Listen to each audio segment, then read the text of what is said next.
ಎಲ್ಲರಿಗೂ ನಮಸ್ಕಾರ. ಹಾಗೆ ಎಲ್ಲರಿಗೂ ಅಬ್ದಿ ಅಕಾಡೆಮಿಗೆ ಸ್ವಾಗತ ಸ್ನೇಹಿತರೆ. ನಾನು ನಿಮ್ಮ ಪುನೀತ್ ರಾಜ್. ಓಕೆ, ಇಂದಿನ ಒಂದು KSRP ಮತ್ತು CRDR ಅಂತ ಬರುತ್ತಲ್ಲ, ಅದ ನಂತರ ಮತ್ತು PC ಎಕ್ಸಾಮ್ಗಳಿಗೆ ಯಾವೆಲ್ಲ ಒಂದು ಪ್ರಶ್ನೆ ಪತ್ರಿಕೆಗಳನ್ನು ಕಡ್ಡಾಯವಾಗಿ ನೀವು ಬಿಡಿಸಬೇಕು, ಪ್ಲಸ್ PSI ಹಳೆ ಪ್ರಶ್ನೆ ಪತ್ರಿಕೆಗಳು ಯಾವ ರೀತಿ ಇದ್ವು ಅಂತ ಮಾಹಿತಿಗಳನ್ನು ತಿಳಿಸಿಕೊಡುವಂತಹ ಪಾರ್ಟ್ 3 ವಿಡಿಯೋ ಆಗಿರ್ತದೆ ಸ್ನೇಹಿತರೆ. ದಯವಿಟ್ಟು ಯಾರೆಲ್ಲ ಪಾರ್ಟ್ 1 ಮತ್ತು ಪಾರ್ಟ್ 2 ವಿಡಿಯೋ ನೋಡಿಲ್ಲ ದಯವಿಟ್ಟು ನೋಡ್ಕೊಳ್ತಾ ಬನ್ನಿ. ಯಾಕಂದರೆ ಪ್ರತಿಯೊಂದಕ್ಕೂ ಸಹ ನಾನು ಇಂಟರ್ಲಿಂಕ್ ಕೊಡ್ತಾ ಬರ್ತೀನಿ. ಸೊ ನಾನು ಇಲ್ಲಿ ಕೊಟ್ಟಾಗ ಆ ವಿಡಿಯೋದಲ್ಲಿ ಹೇಳಿದ್ದೆ ಅಂತ ನಾನು ಹೇಳಿದಾಗ ನಿಮಗೆ ಇಲ್ಲಿ ಕನ್ಫ್ಯೂಷನ್ ಆಗ್ತಾ ಬರಬಾರ್ದು. ಹಾಗಾಗಿ ಪ್ರತಿಯೊಂದು ಲಿಂಕನ್ನು ಸಹ ಎಕ್ಸಾಮ್ ಮುಗಿಯೋರಿಗೆ ಸರಣಿ ಮುಗಿಯುತ್ತೆ ಅಂತ ಹೇಳಿದ್ದೀನಿ. ಸೊ ಸರಣಿ ಕಂಟಿನ್ಯೂ ಆಗುತ್ತೆ ಅಂತ ತಿಳಿಸ್ಕೊಟ್ಟಿದ್ದೀನಿ. ಅಲ್ಲೇವರೆಗೂ ನಿಮ್ಗೆ ಇದೇ ರೀತಿ ಹೋಗ್ತಾ ಇರುತ್ತೆ. ಸೊ ದಯವಿಟ್ಟು ಯಾರೆಲ್ಲ ಒಂದು ಮೊದಲನೇ ಕ್ಲಾಸ್ ಎರಡನೇ ಕ್ಲಾಸನ್ನು ನೋಡ್ಕೊಬಂದಿಲ್ಲ, KSRP ಪಾರ್ಟ್ 1 ಪಾರ್ಟ್ 2 ವಿಡಿಯೋಸ್ ಅಂತ ಹಾಕಿದ್ದೀನಿ ನೋಡಿ, ಅಲ್ಲಿ ನೋಡ್ಕೊಳ್ತಾ ಬನ್ನಿ. ಅದ್ರ ಜೊತೆಗೆ ಸೊ ಇದು ಓನ್ಲಿ ಫಾರ್ KSRP ಅಲ್ಲ, CRDR, ಸಿವಿಲ್ PC ಮತ್ತು PSI ಮತ್ತು FD SD ಎಕ್ಸಾಮ್ಗಳಿಗೂ ಸಹ ಇದು ಉಪಯುಕ್ತ ಆಗ್ತಾ ಬರ್ತದೆ ಸ್ನೇಹಿತರು. ಓಕೆ, ಇಂದಿನ ಮೊದಲನೇ ಪ್ರಶ್ನೆ ನಾವು ನೋಡ್ತಾ ಬರೋಣ. ಸೊ ನಮಗೆ ಋಗ್ವೇದದ ಬಗ್ಗೆ ಯಾವ ರೀತಿ ನಿಮಗೆ ಎಕ್ಸಾಮ್ಗಳಲ್ಲಿ ಪ್ರಶ್ನೆಗಳನ್ನು ಕೇಳಲಾಗ್ತದೆ ಮತ್ತು ಇನ್ನು ಬೇರೆ ಬೇರೆ ವೇದಗಳ ಬಗ್ಗೆ ಯಾವ ರೀತಿ ಪ್ರಶ್ನೆಗಳನ್ನು ನಿಮಗೆ ಕೇಳಲಾಗ್ತದೆ ಅನ್ನೋ ಮಾಹಿತಿಗಳನ್ನು ನಾನಿಲ್ಲಿ ತಿಳಿಸ್ಕೊಡ್ತಾ ಬರ್ತೀನಿ ಸ್ನೇಹಿತರು. ಓಕೆ, ವೇದಗಳು ಅಂತ ಬಂದಾಗ ಎಲ್ಲ ರೀತಿಯಲ್ಲೂ ಸಹ ನಾವು ಓದಿರಬೇಕಾಗುತ್ತೆ. ಇದೊಂದು ಮೋಸ್ಟ್ ವಾಂಟೆಡ್ ಟಾಪಿಕ್ಸ್ ಅಂತ ಹೇಳ್ತಾ ಬರೋದು. ಈಗ KSRP ಆಲ್ರೆಡಿ ಪ್ರಾಚೀನ ಭಾರತದ ಇತಿಹಾಸದಲ್ಲಿ ನಮಗೆ ಈ ಒಂದು ಶಿಲಾಯುಗ ಆಗಿರ್ಬೋದು, ನಂತರ ಒಂದು ವೇದಗಳ ಕಾಲದ ನಾಗರಿಕತೆ ಆಗಿರ್ಬೋದು, ಆರ್ಯರ ಆಗಮನ ಅಂತ ಏನೆಲ್ಲ ಓದಿದಿರಾ ಅವುಗಳ ಬಗ್ಗೆ, ಮತ್ತು ಚೋಳರು, ಪಲ್ಲವರು, ಗಂಗಾ ಮತ್ತು ವರ್ಧನರು ಇವ್ರ ಬಗ್ಗೆ ಮಾಹಿತಿಗಳನ್ನು ಕೇಳ್ತಾ ಬರ್ತೇನೆ. ಸೊ ತುಂಬ ಕೇರ್ಫುಲ್ಲಾಗಿ ನೀವು ಪ್ರಾಚೀನ ಭಾರತದ ಇತಿಹಾಸವನ್ನು ಕಂಪ್ಲೀಟ್ ಮಾಹಿತಿಯನ್ನು ತಿಳಿಸ್ಕೊಡ್ತಾ ಬರಬೇಕಾಗುತ್ತೆ. ಯಾವ ಆಪ್ಷನ್ ಕೊಟ್ಟಾಗ ಯಾವ ರೀತಿ ನಿಮಗೆ ಕನ್ಫ್ಯೂಷನ್ ಆಗುತ್ತೆ ಪ್ರತಿಯೊಂದನ್ನು ಸಹ, ಕೆಲವೊಂದು ನಾನು ಇಲ್ಲಿ ಉತ್ತರ ಸರಿ ಕೊಟ್ಟಿರ್ತೀನಿ, ಕೆಲವೊಂದು ಆಪ್ಷನ್ಗಳನ್ನು ನನ್ನದೇ ಆದಂತಹ ಆಪ್ಷನ್ಗಳನ್ನು ಹಾಕ್ತೀನಿ. ಯಾಕಂದರೆ ನಿಮಗೆ ಇಲ್ಲೇ ಕನ್ಫ್ಯೂಷನ್ ಆಗೋದಕ್ಕೆ ಗೊಂದಲ ಶುರು ಆಗ್ತಾ ಬರಬೇಕು. ಆವಾಗ ನಿಮಗೆ ಎಕ್ಸಾಮಲ್ಲಿ ತುಂಬ ಸುಲಭ ಅನಿಸುತ್ತೆ ಅಂತ ಹೇಳ್ಬಿಟ್ಟು ಒಂದು ಆಪ್ಷನ್ ಮಾತ್ರ ನಾನು ಕನ್ಫ್ಯೂಷನ್ ಆಗೋ ಥರ ನಿಮಗೆ ಕೊಟ್ಟಿರ್ತೀನಿ ಸ್ನೇಹಿತರೆ. ಓಕೆ, ಹಾಗಾದರೆ ಪುರುಷ ಸೂಕ್ತ ಮಂಡಲ ಅಂತ ಬರುತ್ತೆ ಅಥವಾ ಪುರುಷ ಸೂಕ್ತ ಅಂತ ಬರುತ್ತೆ. ಸೊ ಈ ಕೆಳಗಿನವರಲ್ಲಿ ಯಾವುದರಲ್ಲಿ ಇದನ್ನು ನಾವು ಕಾಣಬಹುದು ಅಂತ ಪ್ರಶ್ನೆಯನ್ನು ಕೇಳಿದೆ. ಸೊ ನಿಮಗೆ ವೇದಗಳನ್ನು ಓದಿರಬೇಕು. ಇದು ತುಂಬ ಸುಲಭವಾದ ಕ್ವಶನ್, PSI 1998 ಕೇಳಿರುವಂಥದ್ದು.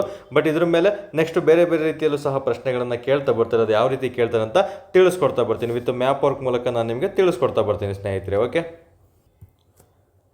ಓಕೆ, ಇಲ್ಲಿ ವೇದಗಳಂತ ಬಂದಾಗ ನಮಗೆ ಕ್ಲಾಸಿಫಿಕೇಶನ್ ಆಫ್ ವೇದಗಳ ಬಗ್ಗೆ ಸ್ವಲ್ಪ ನೀವು ಮಾಹಿತಿಯನ್ನು ತಿಳ್ಕೊಂಡಿರಬೇಕಾಗುತ್ತೆ. ಸೊ ಎಕ್ಸಾಮ್ ದೃಷ್ಟಿಯಿಂದ ನಮಗೆ ಇಲ್ಲಿ ಪ್ರಶ್ನೆಗಳನ್ನು ಪದೇ ಪದೇ ರಿಪೀಟ್ ಆಗುವಂಥ ಚಾನ್ಸಸ್ ತುಂಬಾ ಇರ್ತದೆ ಸ್ನೇಹಿತರು. ಓಕೆ, ನಮಗೆ ವೇದಗಳು ಅಂತ ಬಂದಾಗ ವೇದಗಳನ್ನು ಡಿವೈಡ್ ಮಾಡಿದಾಗ ನಮಗೆ ಮೊದಲನೇದಾಗಿ ಋಗ್ವೇದ, ಯಜುರ್ವೇದ, ಸಾಮವೇದ, ಅಥರ್ವಣ ವೇದ ಅಂತ ಬರ್ತವೆ. ಸೊ ಎಕ್ಸಾಮ್ಗಳಲ್ಲಿ ಎಲ್ಲ ರೀತಿಯಲ್ಲೂ ಸಹ ನಿಮಗೆ ಪ್ರಶ್ನೆಗಳನ್ನು ಇಲ್ಲಿ ಕೇಳಲಾಗಿದೆ ಸ್ನೇಹಿತರು. ಓಕೆ, ಋಗ್ವೇದ ಅಂತ ಬಂದಾಗ ನಮಗೆ ಅದರಲ್ಲಿ ಏನೆಲ್ಲ ಒಳಗೊಂಡಿರುತ್ತೆ ಅನ್ನೋದನ್ನ ಮಾಹಿತಿಗಳನ್ನು ಪ್ರಶ್ನೆಗಳನ್ನು ನಿಮಗೆ ಕೇಳ್ತಾ ಬರ್ತವೆ. ನಮಗೆ ಆಲ್ಮೋಸ್ಟ್ ಋಗ್ವೇದದಲ್ಲಿ ತುಂಬ ಮಂಡಲಗಳು ಕಂಡಂತ ಬರ್ತವೆ ಸ್ನೇಹಿತರೆ. ಮಂಡಲಗಳನ್ನು ತಿಳ್ಕೊಂಡಿರಬೇಕಾಗುತ್ತೆ ನೀವು. ಸೊ ನಂತರ ಮಂಡಲಗಳಾದಮೇಲೆ ನಮಗೆ ಯಜುರ್ವೇದ ಅಂತೆಲ್ಲ ಬರುತ್ತೆ.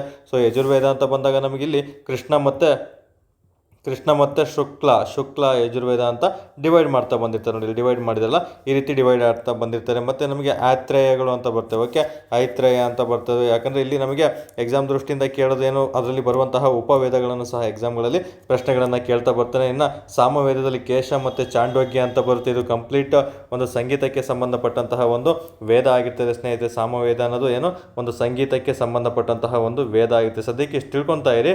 ಇನ್ನು ಹೋಗ್ತಾ ಮುಂದಿನ ಪ್ರಶ್ನೆಗಳಲ್ಲಿ ಇನ್ನು ಡೆಪ್ತಾಗಿ ವೇದಗಳ ಬಗ್ಗೆ KPSC ಗ್ರೂಪ್ C ಪ್ರಶ್ನೆಗಳಾಗಿರ್ಬೋದು, PSI ಇತ್ತೀಚಿನ ಪ್ರಶ್ನೆಗಳಲ್ಲಿ ಡಿಫ್ರೆಂಟಾಗಿ ತಿಳಿಸ್ಕೊಡ್ತಾ ಬರ್ತೀನಿ. ಇನ್ನು ಅಥರ್ವಣ ವೇದ ಅಂತ ಬಂದಾಗ ನಮಗೆ ಒಂದು ಪ್ರಶ್ನೆ ಆಗಿರ್ಬೋದು, ಮುಂಡೋಕ ಆಗಿರ್ಬೋದು, ಮಾಂಡೋಕ್ಯ ಆಗಿರ್ಬೋದು, ಇವೆಲ್ಲನೂ ಸಹ ನಮಗೆ ಅಥರ್ವಣ ವೇದಕ್ಕೆ ಸಂಬಂಧಪಟ್ಟಿರುವಂತಹ ಅಂಶಗಳಾಗಿರ್ತವೆ ಸ್ನೇಹಿತರೆ. ಇಲ್ಲೂ ಅಷ್ಟೇ ನೋಡಿ, ಕೃಷ್ಣ ಯಜುರ್ವೇದದಲ್ಲಿ ಮತ್ತೆ ಕಥಾ ಮತ್ತು ತೈತ್ರೇಯ ಅಂತ ಬರುತ್ತೆ.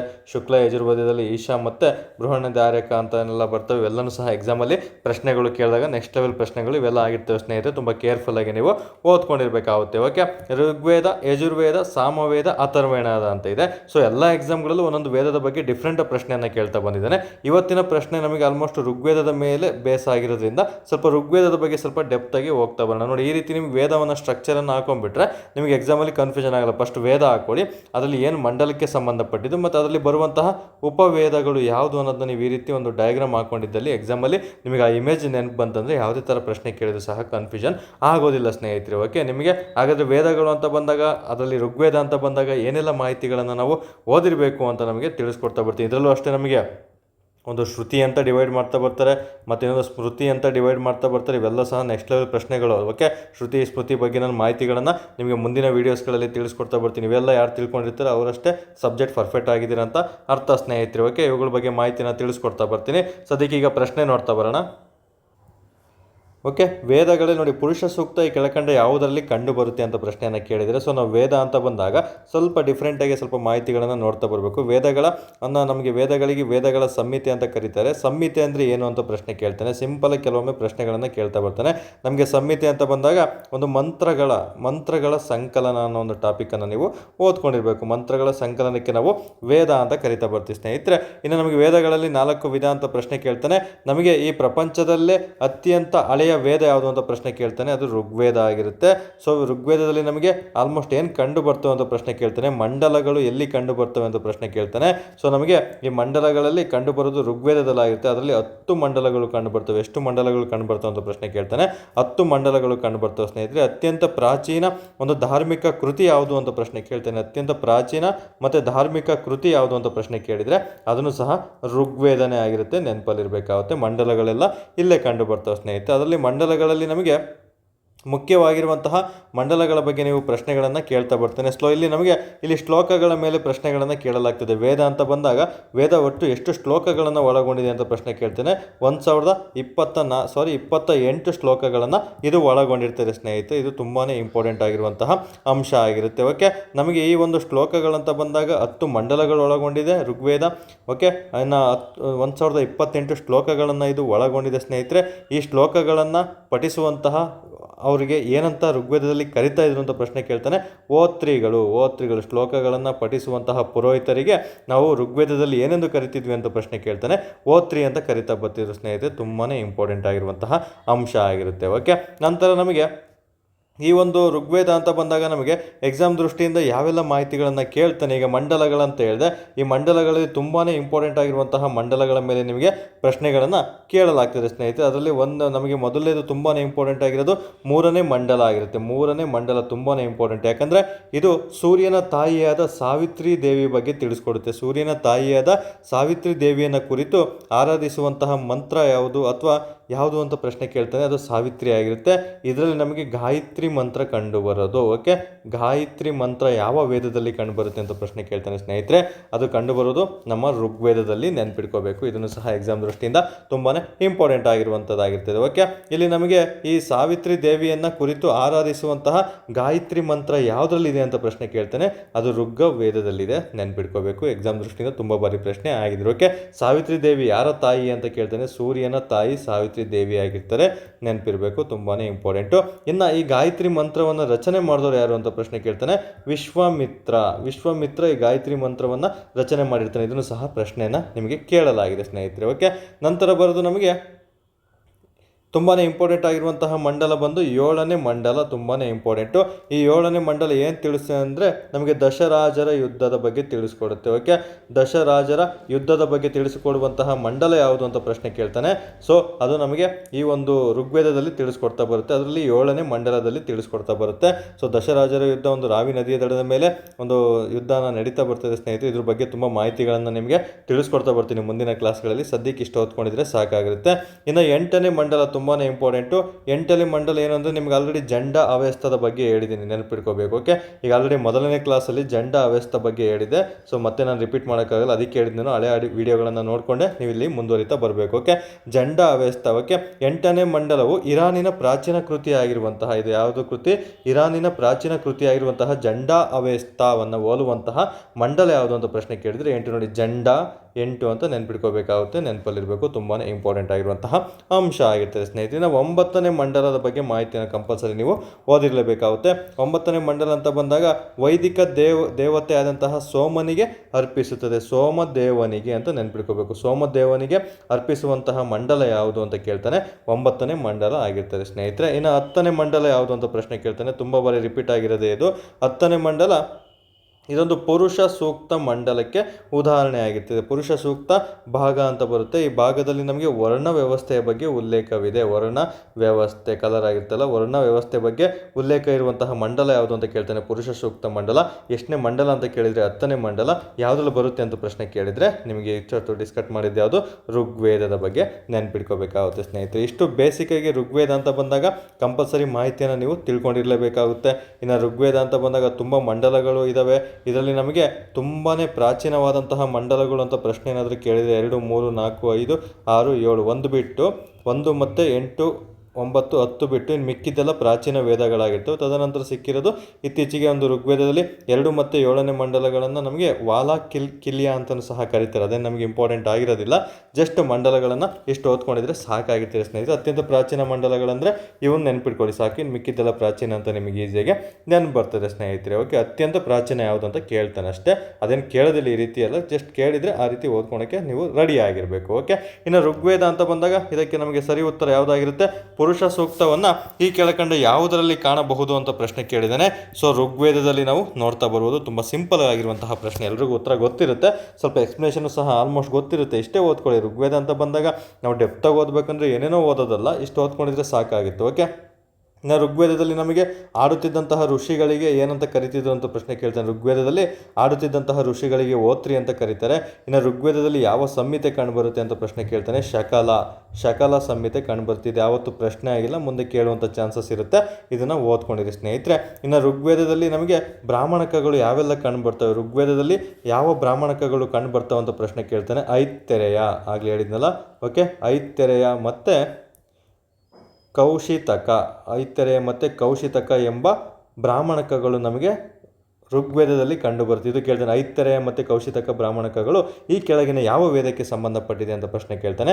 ಋಗ್ವೇದಕ್ಕೆ ಸಂಬಂಧಪಟ್ಟಿರುತ್ತೆ ಸ್ನೇಹಿತರೆ, ತುಂಬಾ ಇಂಪಾರ್ಟೆಂಟ್. ಇನ್ನು ಮಿಕ್ಕಿದ್ದು ಅಥರ್ವಣ ವೇದದಲ್ಲಿ ಅಷ್ಟೇ, ಯಾರೆಲ್ಲ ಪಠಿಸ್ತಾರೆ ಅದರ ಸಂಹಿತೆ ಯಾವುದಾಗಿತ್ತು, ಅದರಲ್ಲಿ ಬರುವಂತಹ ಒಂದು ಬ್ರಾಹ್ಮಣಕಗಳು ಯಾವುದು ಅನ್ನೋದನ್ನ ಸಹ ನೀವು ನೋಟ್ ಮಾಡಿ, ನಿಮಗೆ ಹೋಮ್ವರ್ಕ್ ಕೊಡ್ತಾ ಇದ್ದೀನಿ, ನೆನಪಲ್ಲಿ ಇಟ್ಕೊಂಡಿರಬೇಕಾಗುತ್ತೆ. ಮಿಕ್ಕಿದ 3 ವೇದಗಳು, ಅಥರ್ವಣ ವೇದ, ಸಾಮವೇದ ಮತ್ತು ಯಜುರ್ವೇದ ಎಲ್ಲನೂ ಸಹ ನೀವು ಕೇರ್ಫುಲ್ಲಾಗಿ ಓದ್ಕೊಂಡಿರಬೇಕಾಗುತ್ತೆ ಸ್ನೇಹಿತರೆ. ಓಕೆ, ನಂತರ ನಮಗೆ ಈ ಒಂದು ಟಾಪಿಕ್ಕಿಗೆ ಇಷ್ಟು ಸಾಕು ಎಕ್ಸ್ಪ್ಲನೇಷನ್. ಯಾಕಂದರೆ ಒಂದೇ ದಿನ ಜಾಸ್ತಿ ನಾನು ಆಲ್ರೆಡಿ ಹೇಳಿದ್ದೀನಿ, ತುಂಬಾ ಹೇಳೋಕ್ಕೆ ಹೋಗಲ್ಲ. ಯಾಕಂದರೆ ಮುಂದೆ ಅಥರ್ವಣ ವೇದದ ಬಗ್ಗೆ ಪ್ರಶ್ನೆ ಬಂದಾಗ ಇಲ್ಲಿ ಕಂಪ್ಲೀಟ್ ಹೇಳ್ತಾ ಬರ್ತೀನಿ. ಇನ್ನು ಸಾಮವೇದದ್ದು ಸಹ ತುಂಬ ಪ್ರಶ್ನೆಗಳಾಗಿರ್ತವೆ, ಅದ್ರ ಬಗ್ಗೆ ಹೇಳ್ತಾ ಬರ್ತೀನಿ. ಭಗವದ್ಗೀತೆ, ಉಪನಿಷತ್ ಎಲ್ಲದ್ರ ಮೇಲೂ ಪ್ರಶ್ನೆ ಆಗಿದೆ. ಆ ಕಾನ್ಸೆಪ್ಟ್ ಬಂದಾಗ ನಿಮಗೆ ಕಂಪ್ಲೀಟ್ ಮಾಹಿತಿನ ತಿಳಿಸ್ಕೊಡ್ತಾ ಬರ್ತೀನಿ. ಯಾಕಂದರೆ ಲೆಂತಿ ವಿಡಿಯೋ ಆಗಬಾರ್ದು, ತುಂಬ ಕೇರ್ಫುಲ್ಲಾಗಿ ನಾವು ಎಷ್ಟು ಓದಬೇಕು ಎಕ್ಸಾಮ್ಗೆ ಅಷ್ಟು ನೀಟಾಗಿ ನಿಮಗೆ ತಿಳಿಸ್ಕೊಡ್ತಾ ಬರ್ತೀನಿ ಸ್ನೇಹಿತರೆ. ಓಕೆ, ಇನ್ನು ಮುಂದಿನ ಪ್ರಶ್ನೆ ನೋಡ್ತಾ ಬರೋಣ. ಓಕೆ, ನಂತರ 2ನೇ ಪ್ರಶ್ನೆ ಇದಾಗಿರುತ್ತೆ. ಇದಕ್ಕೂ ಸಹ ತುಂಬ ಸುಲಭವಾಗಿರೋದು, ತುಂಬ ಬಾರಿ ರಿಪೀಟ್ ಆಗಿರುವಂತಹ ಪ್ರಶ್ನೆ ಆಗಿರುತ್ತೆ. PCPS ಎಲ್ಲ ಎಕ್ಸಾಮ್ ಇದು ರಿಪೀಟ್ ಆಗಿರುವಂತಹ ಪ್ರಶ್ನೆ ಆಗಿರ್ತದೆ ಸ್ನೇಹಿತರೆ. ಇದಕ್ಕೆ ಆಲ್ರೆಡಿ ನೀವು ಉತ್ತರ ನಿಮಗೆ ಗೊತ್ತಾಗಿರುತ್ತೆ. ಸೊ ಇದನ್ನು ನಾನು ಹೇಳ್ಕೊಡೋಂಥ ಅವಶ್ಯಕತೆ ಇಲ್ಲ. ತುಂಬ ಬೇಸಿಕ್ಕೆಲ್ಲ ನೀವು ಟೈಮ್ ವೇಸ್ಟ್ ಮಾಡ್ಕೊಂಡು ಹೋಗಬಾರ್ದು. ಜಸ್ಟ್ ನಿಮ್ಗೆ ಉತ್ತರ ಗೊತ್ತಿದೆಯಾ, ಎಕ್ಸ್ಪ್ಲೇಷನ್ ಗೊತ್ತಿದೆಯಾ, ಅದನ್ನು ಸ್ಕಿಪ್ ಮಾಡಿಬಿಟ್ಟು ನೆಕ್ಸ್ಟ್ ಒಂದು ಕ್ವಶನನ್ನು ನೋಡಿಬಿಟ್ಟು ಮುಂದುವರಿತಾ ಹೋಗ್ಬೇಕು ಸ್ನೇಹಿತರೆ. ಬಟ್ ನನ್ನ ಕರ್ತವ್ಯ ಏನು, ಎಲ್ಲ ಎಕ್ಸಾಮ್ಗಳಲ್ಲೂ ಯಾವೆಲ್ಲ ಒಂದು history, polity, geography, science, economics ಮತ್ತು ಸ್ಟ್ಯಾಟಿಕ್, GK, ಎನ್ವೈರನ್ಮೆಂಟ್ ಏನೆಲ್ಲ ಪ್ರಶ್ನೆಗಳು ಕೇಳಿದರೆ ಒಂದೊಂದು ವಿವರಣೆ ನೀಡ್ತಾ ಬರ್ತೀನಿ. KSRPಗೆ ಒಂದು 6 ಸ್ಪೆಷಲ್ ಟಾಪಿಕ್ಗಳನ್ನು ಸಹ ತೊಗೊಳ್ತೀನಿ. ಪ್ಲಸ್ PSA ಪೇಪರ್ಗಳನ್ನು ಸಹ ಎಕ್ಸ್ಪ್ಲನೇಷನ್ ನಿಮಗೆ ಕೊಡ್ತಾ ಬರ್ತೀನಿ ಸ್ನೇಹಿತರೆ. ಇನ್ಕ್ಲೂಡಿಂಗ್ ಮೆಂಟಲ್ ಎಬಿಲಿಟಿ, ಕಂಪ್ಯೂಟರನ್ನು ಸಹ ಪ್ರತಿದಿನ ಕ್ಲಾಸಸ್ಸಲ್ಲಿ ಅಪ್ಲೋಡ್ ಮಾಡ್ತಾ ಬರ್ತಾ ಇದ್ದೀನಿ. ಓಕೆ, ಹಾಗಾದರೆ ಇಲ್ಲಿ ಭಾರತದ ಸಂವಿಧಾನ ಅಳವಡಿಸಿಕೊಳ್ಳುವಂತಹ ದಿನ ಯಾವುದು ಅಂತ ಕೇಳಿದೆ. ನಮ್ಮ ಸಂವಿಧಾನ ಅಂತ ಬಂದ, ಕಾನ್ಸ್ಟಿಟ್ಯೂಷನ್ ಅಂತ ಬಂದಾಗ ಎಲ್ರಿಗೂ ಬರುತ್ತೆ, ಯಾವಾಗ ಒಂದು ಸಂವಿಧಾನಕ್ಕೆ ತುಂಬ ದಿನದಿಂದ ಒಂದು ಹೋರಾಟವನ್ನು ಮಾಡಿಬಿಟ್ಟು ನಮಗೆ ರಚನಾ ಸಭೆಯನ್ನು ರೆಡಿ ಮಾಡಿಬಿಟ್ಟು ಸಂವಿಧಾನವನ್ನು ಬರೆಯಲ್ಪಟ್ಬಿಟ್ಟು ಅದಕ್ಕೆ ಒಂದು ಅಳವಡಿಸಿಕೊಡುವಂತಹ ದಿನಾಂಕವನ್ನು ಮೆನ್ಷನ್ ಮಾಡಿರ್ತಾರೆ ಸ್ನೇಹಿತರೆ. ಎಲ್ರಿಗೂ ಸಹ ಗೊತ್ತಿರುತ್ತೆ. 1949 ಒಂದು ನವೆಂಬರ್ 26ರಂದು ಸಂವಿಧಾನವನ್ನು ಅಳವಡಿಸಿಕೊಳ್ಳಲಾಗುತ್ತದೆ. ತುಂಬ ಜನ ಫ್ರೆಶರ್ಸ್ ಕನ್ಫ್ಯೂಷನ್ ಆಗ್ತದೆ ನೋಡಿ. 1950 ಒಂದು ಜನವರಿ 26, ಇವೆರಡಕ್ಕೆ ಏನು ಡಿಫ್ರೆನ್ಸ್ ಅಂತ ಬಂದರೆ, ಅಳವಡಿಸಿಕೊಂಡ್ರು, ಎನಾಕ್ಟೆಡ್ ಅಂತ ಕೇಳಿದರೆ 1949 ನವೆಂಬರ್ 26ರಂದು ಅಳವಡಿಸಿಕೊಳ್ಳಲಾಯಿತು. ಜಾರಿಗೆ ಬಂದಿದ್ದು ಯಾವುದು ಅಂತ ಪ್ರಶ್ನೆ ಕೇಳಿದರೆ 1950 ಜನವರಿ 26ರಂದು ಸಂವಿಧಾನ ಜಾರಿಗೆ ಬರಲಾಗ್ತದೆ. ಇಲ್ಲಿ ಕನ್ಫ್ಯೂಷನ್ ಮಾಡ್ಕೋಬಾರ್ದು ಸ್ನೇಹಿತರೆ. ಓಕೆ, ಯಾಕೆ ಜನವರಿ 26ರಂದೇ ಇದನ್ನು ಜಾರಿಗೆ ತರ್ತಾರೆ ಅಂತ ಎಲ್ರಿಗೂ ಗೊತ್ತಿರುತ್ತೆ. 1929ರಲ್ಲಿ ಜವಾಹರ್ಲಾಲ್ ನೆಹರು ಅವರು ಒಂದು ಪೂರ್ಣ ಸ್ವರಾಜ್ ಲಾಹೋರ್ ಕಾಂಗ್ರೆಸ್ ಅಧಿವೇಶನ, ಓಕೆ, ಯಾವುದು ಲಾಹೋರ್ ಕಾಂಗ್ರೆಸ್ ಅಧಿವೇಶನದಲ್ಲಿ ಪೂರ್ಣ ಸ್ವರಾಜನ್ನು ಘೋಷಣೆ ಮಾಡಿರ್ತಾರೆ. ಸೊ ಪೂರ್ಣ ಸ್ವರಾಜನ್ನು ಘೋಷಣೆ ಮಾಡಿ ಒಂದು ರಾವಿ ನದಿಯ ಒಂದು ದಡದ ಮೇಲೆ ಒಂದು ಬಾವುಟವನ್ನು ಆರಿಸಿರ್ತಾರೆ ಸ್ನೇಹಿತರೆ. ಹಾಗಾಗಿ 1929 ಜನವರಿ 26ರಂದು ಅದನ್ನು ಆಚರಣೆ ಮಾಡಲಾಗಿರ್ತದೆ. ಹಾಗಾಗಿ 1950 ಜನವರಿ 26ಕ್ಕೆ ಈ ಒಂದು ಸಂವಿಧಾನವನ್ನು ಅಳವಡಿಸಿಕೊಳ್ಳೋಕ್ಕೆ ಕಾರಣ ಆಗಿರುತ್ತೆ. ಇದನ್ನು ಸಹ ಕಾರಣ ಏನಕ್ಕೆ ಅಂತ ಪ್ರಶ್ನೆ ತುಂಬ ಬಾರಿ PCPSL ಪ್ರಶ್ನೆಯನ್ನು ಕೇಳಲಾಗಿದೆ. ತುಂಬ ಕೇರ್ಫುಲ್ ಆಗಿ ಇದನ್ನು ಸಹ ನೀವು ಅಪ್ಡೇಟ್ ಮಾಡ್ಕೊಂಡಿರಬೇಕಾಗುತ್ತೆ ಸ್ನೇಹಿತರೆ. ಇನ್ನು ಸಂವಿಧಾನ ರಚನಾ ಸಭೆ ಅಂತ ಬಂದಾಗ ನಾವು ಬೇರೆ ಏನು ಹೇಳೋದಕ್ಕೆ ಹೋಗಲ್ಲ. ಆ ರಚನಾ ಸಭೆ ಬಗ್ಗೆ ಪ್ರಶ್ನೆ ಬಂದೇ ಬರುತ್ತೆ ಮುಂದಿನ ದಿನಗಳಲ್ಲಿ. ಆ ಪ್ರಶ್ನೆ ಅಂತ ಬಂದಾಗ ರಚನಾ ಸಭೆ ಬಗ್ಗೆ ಕಂಪ್ಲೀಟ್ ಮಾಹಿತಿಯನ್ನು ಎಲ್ಲನೂ ಸಹ ತಿಳಿಸ್ಕೊಡ್ತೀನಿ. ಕರಡು ಸಮಿತಿ ಆಗಿರ್ಬೋದು, ಮತ್ತು ರಚನಾ ಸಭೆಯಲ್ಲಿ ಯಾರೆಲ್ಲ ಭಾಗವಹಿಸಿದ್ರು, ಯಾರು ಭಾಗವಹಿಸಿಲ್ಲ, ಎಷ್ಟು ಜನ ಭಾಗವಹಿಸಿದ್ರು, ಎಷ್ಟು ಸಮಿತಿಗಳಿದ್ವು, ಎಷ್ಟು ಉಪಸಮಿತಿಗಳಿದ್ವು, ಎಲ್ಲನೂ ಸಹ ಮಾಹಿತಿಗಳನ್ನು ನಿಮಗೆ ಒಂದೊಂದಾಗಿ ತಿಳಿಸ್ಕೊಡ್ತಾ ಬರ್ತೀನಿ ಸ್ನೇಹಿತರೆ. ಸದ್ಯಕ್ಕೆ ಇದಕ್ಕೆ ಉತ್ತರ ಯಾವುದು? ನವೆಂಬರ್ 26, 1949ರಂದು ಇದನ್ನು ಜಾರಿಗೆ ಪಡಿಸಲಾಯಿತು.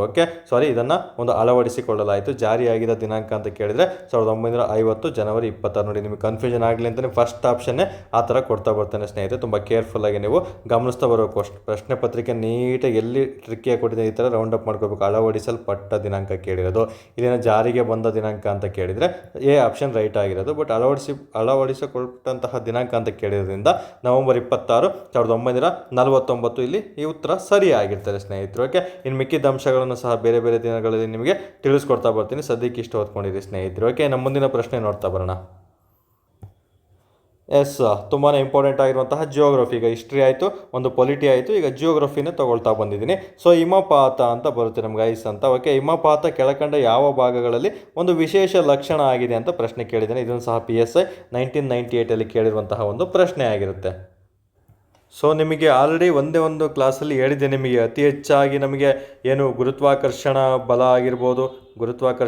ಆಗಿರ್ಬೋದು ಮತ್ತು ರೊಟೇಷನಲ್ ಫೋರ್ಸ್ ಆಗಿರ್ಬೋದು, ನಂತರ ನಮಗೆ ಅತಿ ಹೆಚ್ಚಾಗಿ ಮನುಷ್ಯನ ತೂಕ ಆಗಿರ್ಬೋದು ಎಲ್ಲಿ ಅತಿ ಹೆಚ್ಚಾಗಿ ಇರ್ತದೆ ಅಂತ ನಿಮಗೆ ಮ್ಯಾಪ್ ವರ್ಕ್ ಮೂಲಕ ತಿಳಿಸ್ಕೊಟ್ಟಿದೆ. ಮ್ಯಾಪ್ ವರ್ಕನ್ನು ನೀವೀಗ ಗ್ಲಾನ್ಸ್ ಮಾಡ್ಕೋಬೇಕಾಗುತ್ತೆ. ಅದಕ್ಕೆ ಹೇಳಿದ್ದು ಹಳೆ ವೀಡಿಯೋಸನ್ನು ನೋಡಿಕೊಂಡೆ ದಯವಿಟ್ಟು ಈ ವಿಡಿಯೋವನ್ನು ನೋಡ್ತಾ ಬನ್ನಿ ಸ್ನೇಹಿತರೆ. ಯಾಕಂದರೆ ಪದೇ ಪದೇ ಅದೇ ಟಾಪಿಕನ್ನು ಹೇಳ್ತಾ ಇದ್ದರೆ ರೆಗ್ಯುಲರ್ ವಾಚರಿಗೆ ಬೋರ್ ಆಗ್ತಾ ಬರುತ್ತೆ.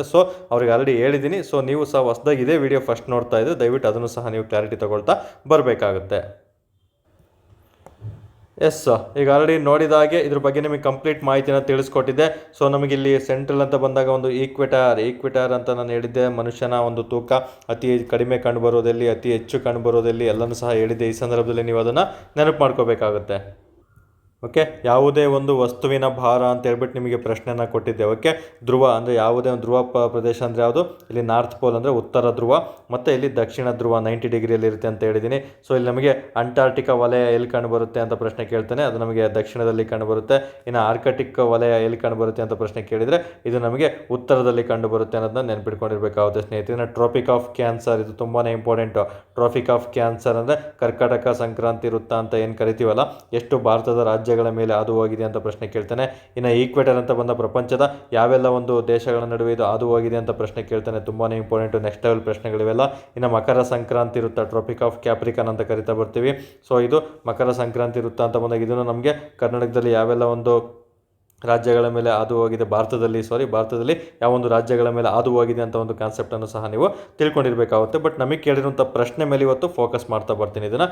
ಉತ್ತರ ಧ್ರುವ, ದಕ್ಷಿಣ ಧ್ರುವ 90 ಡಿಗ್ರಿಯಲ್ಲಿ ಇರುತ್ತೆ ಸ್ನೇಹಿತರೆ. ದಕ್ಷಿಣದಲ್ಲಿ ಮತ್ತು ಉತ್ತರದಲ್ಲೂ 90 ಡಿಗ್ರಿಯಲ್ಲಿ ಇರುವಂಥದ್ದು ಯಾವುದೊಂದು ಪ್ರಶ್ನೆ ಕೇಳಿದರೆ ಉತ್ತರ ಧ್ರುವ ಇರುತ್ತೆ, ಇಲ್ಲಿ ದಕ್ಷಿಣ ಧ್ರುವ ಇರುತ್ತೆ ಅಂತ ತಿಳ್ಕೊಳ್ಳಿ. ಆಲ್ಮೋಸ್ಟ್ ನಮಗೆ ಮೇಲ್ಗಡೆ ಫುಲ್ ಟಾಪಲ್ಲಿ ಹಿಮಪಾತ ಇರ್ತದೆ ಸ್ನೇಹಿತರೆ. ಇದು ಎಕ್ಸಾಮ್ ದೃಷ್ಟಿಯಿಂದ ತುಂಬಾ ಇಂಪಾರ್ಟೆಂಟ್ ಆಗಿರುತ್ತೆ. ಹಿಮಪಾತಗಳು ಎಲ್ಲಿ ಕಂಡು ಬರ್ತಾವೆ ಅಂತ ಕೇಳಿದರೆ ಪೋಲಾರ್ ರೀಜನ್, ಧ್ರುವ ಪ್ರದೇಶಗಳಲ್ಲಿ, ಕನ್ನಡದಲ್ಲಿ ಪೋಲಾರ್ನೇ ಧ್ರುವ ಅಂತ ಕರೀತಾರೆ. ಧ್ರುವ ಪ್ರದೇಶಗಳಲ್ಲಿ ಇದು ಕಂಡು ಬರ್ತಾರೆ ಸ್ನೇಹಿತರೆ. ಇನ್ನು ನಾರ್ತ್ ಪೋಲ್ ಅಂತ ಬಂದಾಗ ಎಕ್ಸಾಮ್ ದೃಷ್ಟಿಯಿಂದ ತುಂಬಾ ಇಂಪಾರ್ಟೆಂಟ್. ನಾರ್ತ್ ಪೋಲ್ ಹೇಳಿದ್ದೀನಿ ಆಲ್ರೆಡಿ ಪ್ರಶ್ನೆ ನಿಮಗೆ. ಇದನ್ನು 1909ರಲ್ಲಿ ಉತ್ತರ ಧ್ರುವವನ್ನು ಕಂಡುಹಿಡಿದವನು ಯಾರು? ರಾಬೋರ್ಟ್ ಪಿಯರೆ ಎಂಬಾತನು ಉತ್ತರ ಧ್ರುವವನ್ನು ಕಂಡುಹಿಡ್ತಾನೆ. ಮೊದಲ ವಿಡಿಯೋದಲ್ಲಿ ಹೇಳಿದ್ದೀನಿ. ನಂತರ ದಕ್ಷಿಣ ಧ್ರುವವನ್ನು ಕಂಡುಹಿಡಿದವನು 1911 ವರ್ಷನೂ ಸಹ ಇಲ್ಲಿ ಇಂಪಾರ್ಟೆಂಟು. ಇದನ್ನು ಕಂಡುಹಿಡಿದಿದ್ದು ಅಮುಂಡ್ಸನ್ ಎಂಬಾತನು ಇದನ್ನು ಕಂಡುಹಿಡಿತಾನಂತ ಸಹ ನಿಮಗೆ ಹೇಳಿದೆ ಸ್ನೇಹಿತರೆ, ನೆನ್ಪಿಟ್ಕೋಬೇಕಾಗುತ್ತೆ. ಅದನ್ನು ಸಹ ಎಕ್ಸಾಮ್ ದೃಷ್ಟಿಯಿಂದ ತುಂಬಾ ಇಂಪಾರ್ಟೆಂಟ್ ಆಗಿರುವಂತಹ ಅಂಶ ಆಗಿರುತ್ತೆ. ಇಷ್ಟು ನಮಗೆ ಆಲ್ಮೋಸ್ಟ್ ಎಲ್ಲಿ ಟಾಪಲ್ಲಿ ಇರುತ್ತಲ್ಲ, ಇಲ್ಲಿ ನಮಗೆ ಒಂದು ಗುರುತ್ವಾಕರ್ಷಣ ಆಗಿರ್ಬೋದು, ಮತ್ತು ನಮಗೆ ಈ ಒಂದು ತೂಕ, ಮನುಷ್ಯನ ತೂಕ ಅತಿ ಹೆಚ್ಚಾಗಿ ಕಂಡುಬರೋದು ಇಲ್ಲೇ ಆಗಿರುತ್ತೆ.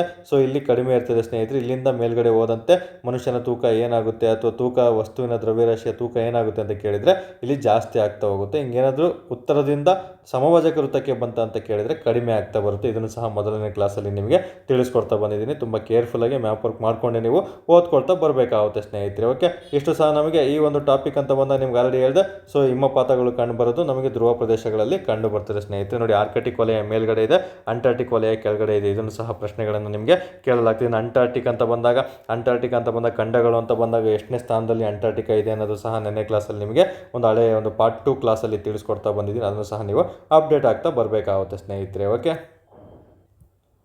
ನೆಕ್ಸ್ಟು ಇದನ್ನು ಸಹ ಪ್ರಶ್ನೆ ಬರುತ್ತೆ, ಎಲ್ರಿಗೂ ಗೊತ್ತು, ಒಂದು ಕರ್ನಾಟಕ ಸಂಕ್ರಾಂತಿ ವೃತ್ತ ಒಂದು ಭಾರತದ ಎಷ್ಟು ರಾಜ್ಯಗಳ ಮೂಲಕ ಹಾದು ಹೋಗಿದೆ ಅಂತ ತುಂಬ ಬಾರಿ ಪ್ರಶ್ನೆ ಕೇಳಿದೆ, ಮೆನ್ಷನ್ ಆಗಿದೆ ನೋಡಿ. ಟೋಟಲ್ ಎಂಟು ರಾಜ್ಯಗಳ ಮೂಲಕ ಒಂದು ಕರ್ನಾಟಕ ಸಂಕ್ರಾಂತಿ ವೃತ್ತ, ಎಲ್ಲರೂ ಸಹ ಗೊತ್ತಿರುತ್ತೆ. ಇದನ್ನು ಇಂಗ್ಲೀಷಲ್ಲಿ ಟ್ರಾಫಿಕ್ ಆಫ್ ಕ್ಯಾನ್ಸರ್ ಅಂತ ಕರೀತಾರೆ ಸ್ನೇಹಿತರೆ. ಕರ್ನಾಟಕ ಸಂಕ್ರಾಂತಿ ವೃತ್ತ ಭಾರತದ ಒಂದು ರಾಜ್ಯಗಳ ಮೇಲೆ ಹಾದು ಹೋಗಿದೆ ನೋಡಿ. ಇಲ್ಲಿ ನೋಡಿ ಟ್ರಾಫಿಕ್ ಆಫ್ ಕ್ಯಾನ್ಸರ್ ಈ ರೀತಿ ಹಾದು ಹೋಗಿದೆ ಸ್ನೇಹಿತರೆ, ನೆನಪಲ್ಲಿ ಇಟ್ಕೊಂಡಿರಬೇಕು. ಸೊ ನಿಮಗೆ ಇಂಡಿಯಾ ಮ್ಯಾಪ್ ಗೊತ್ತಿದ್ರೆ ಈಸಿಯಾಗಿ ಗೆಸ್ ಮಾಡ್ತಾ ಬರ್ಬೋದು. ಇಲ್ಲಿ ನಮಗೆ ಇಲ್ಲಿದೆ ನೋಡಿ, ಇಲ್ಲಿ ಹೋಗಿದೆ, ಮಿಜೋರಾಂ ಮೂಲಕ ಹೋಗಿದೆ, ಇನ್ನು ತ್ರಿಪುರ ಮೂಲಕ ಇಲ್ಲಿ ಹೋಗ್ತಾ ಬಂದಿದೆ, ಇನ್ನು ವೆಸ್ಟ್ ಬೆಂಗಾಲ್ ಇಲ್ಲಿದೆ ಸ್ನೇಹಿತರೆ. ನಂತರ ಜಾರ್ಖಂಡ್ ಆಗಿರ್ಬೋದು, ಅದ್ರ ಪಕ್ಕದಲ್ಲಿ ಅದು ಛತ್ತೀಸ್ಗಢ ಇರುತ್ತೆ. ಸೊ ಅದ್ರ ಪಕ್ಕದಲ್ಲಿ ನಮಗೆ ದೊಡ್ಡದು ಮಧ್ಯಪ್ರದೇಶ ಇರ್ತಾ ಬರ್ತದೆ.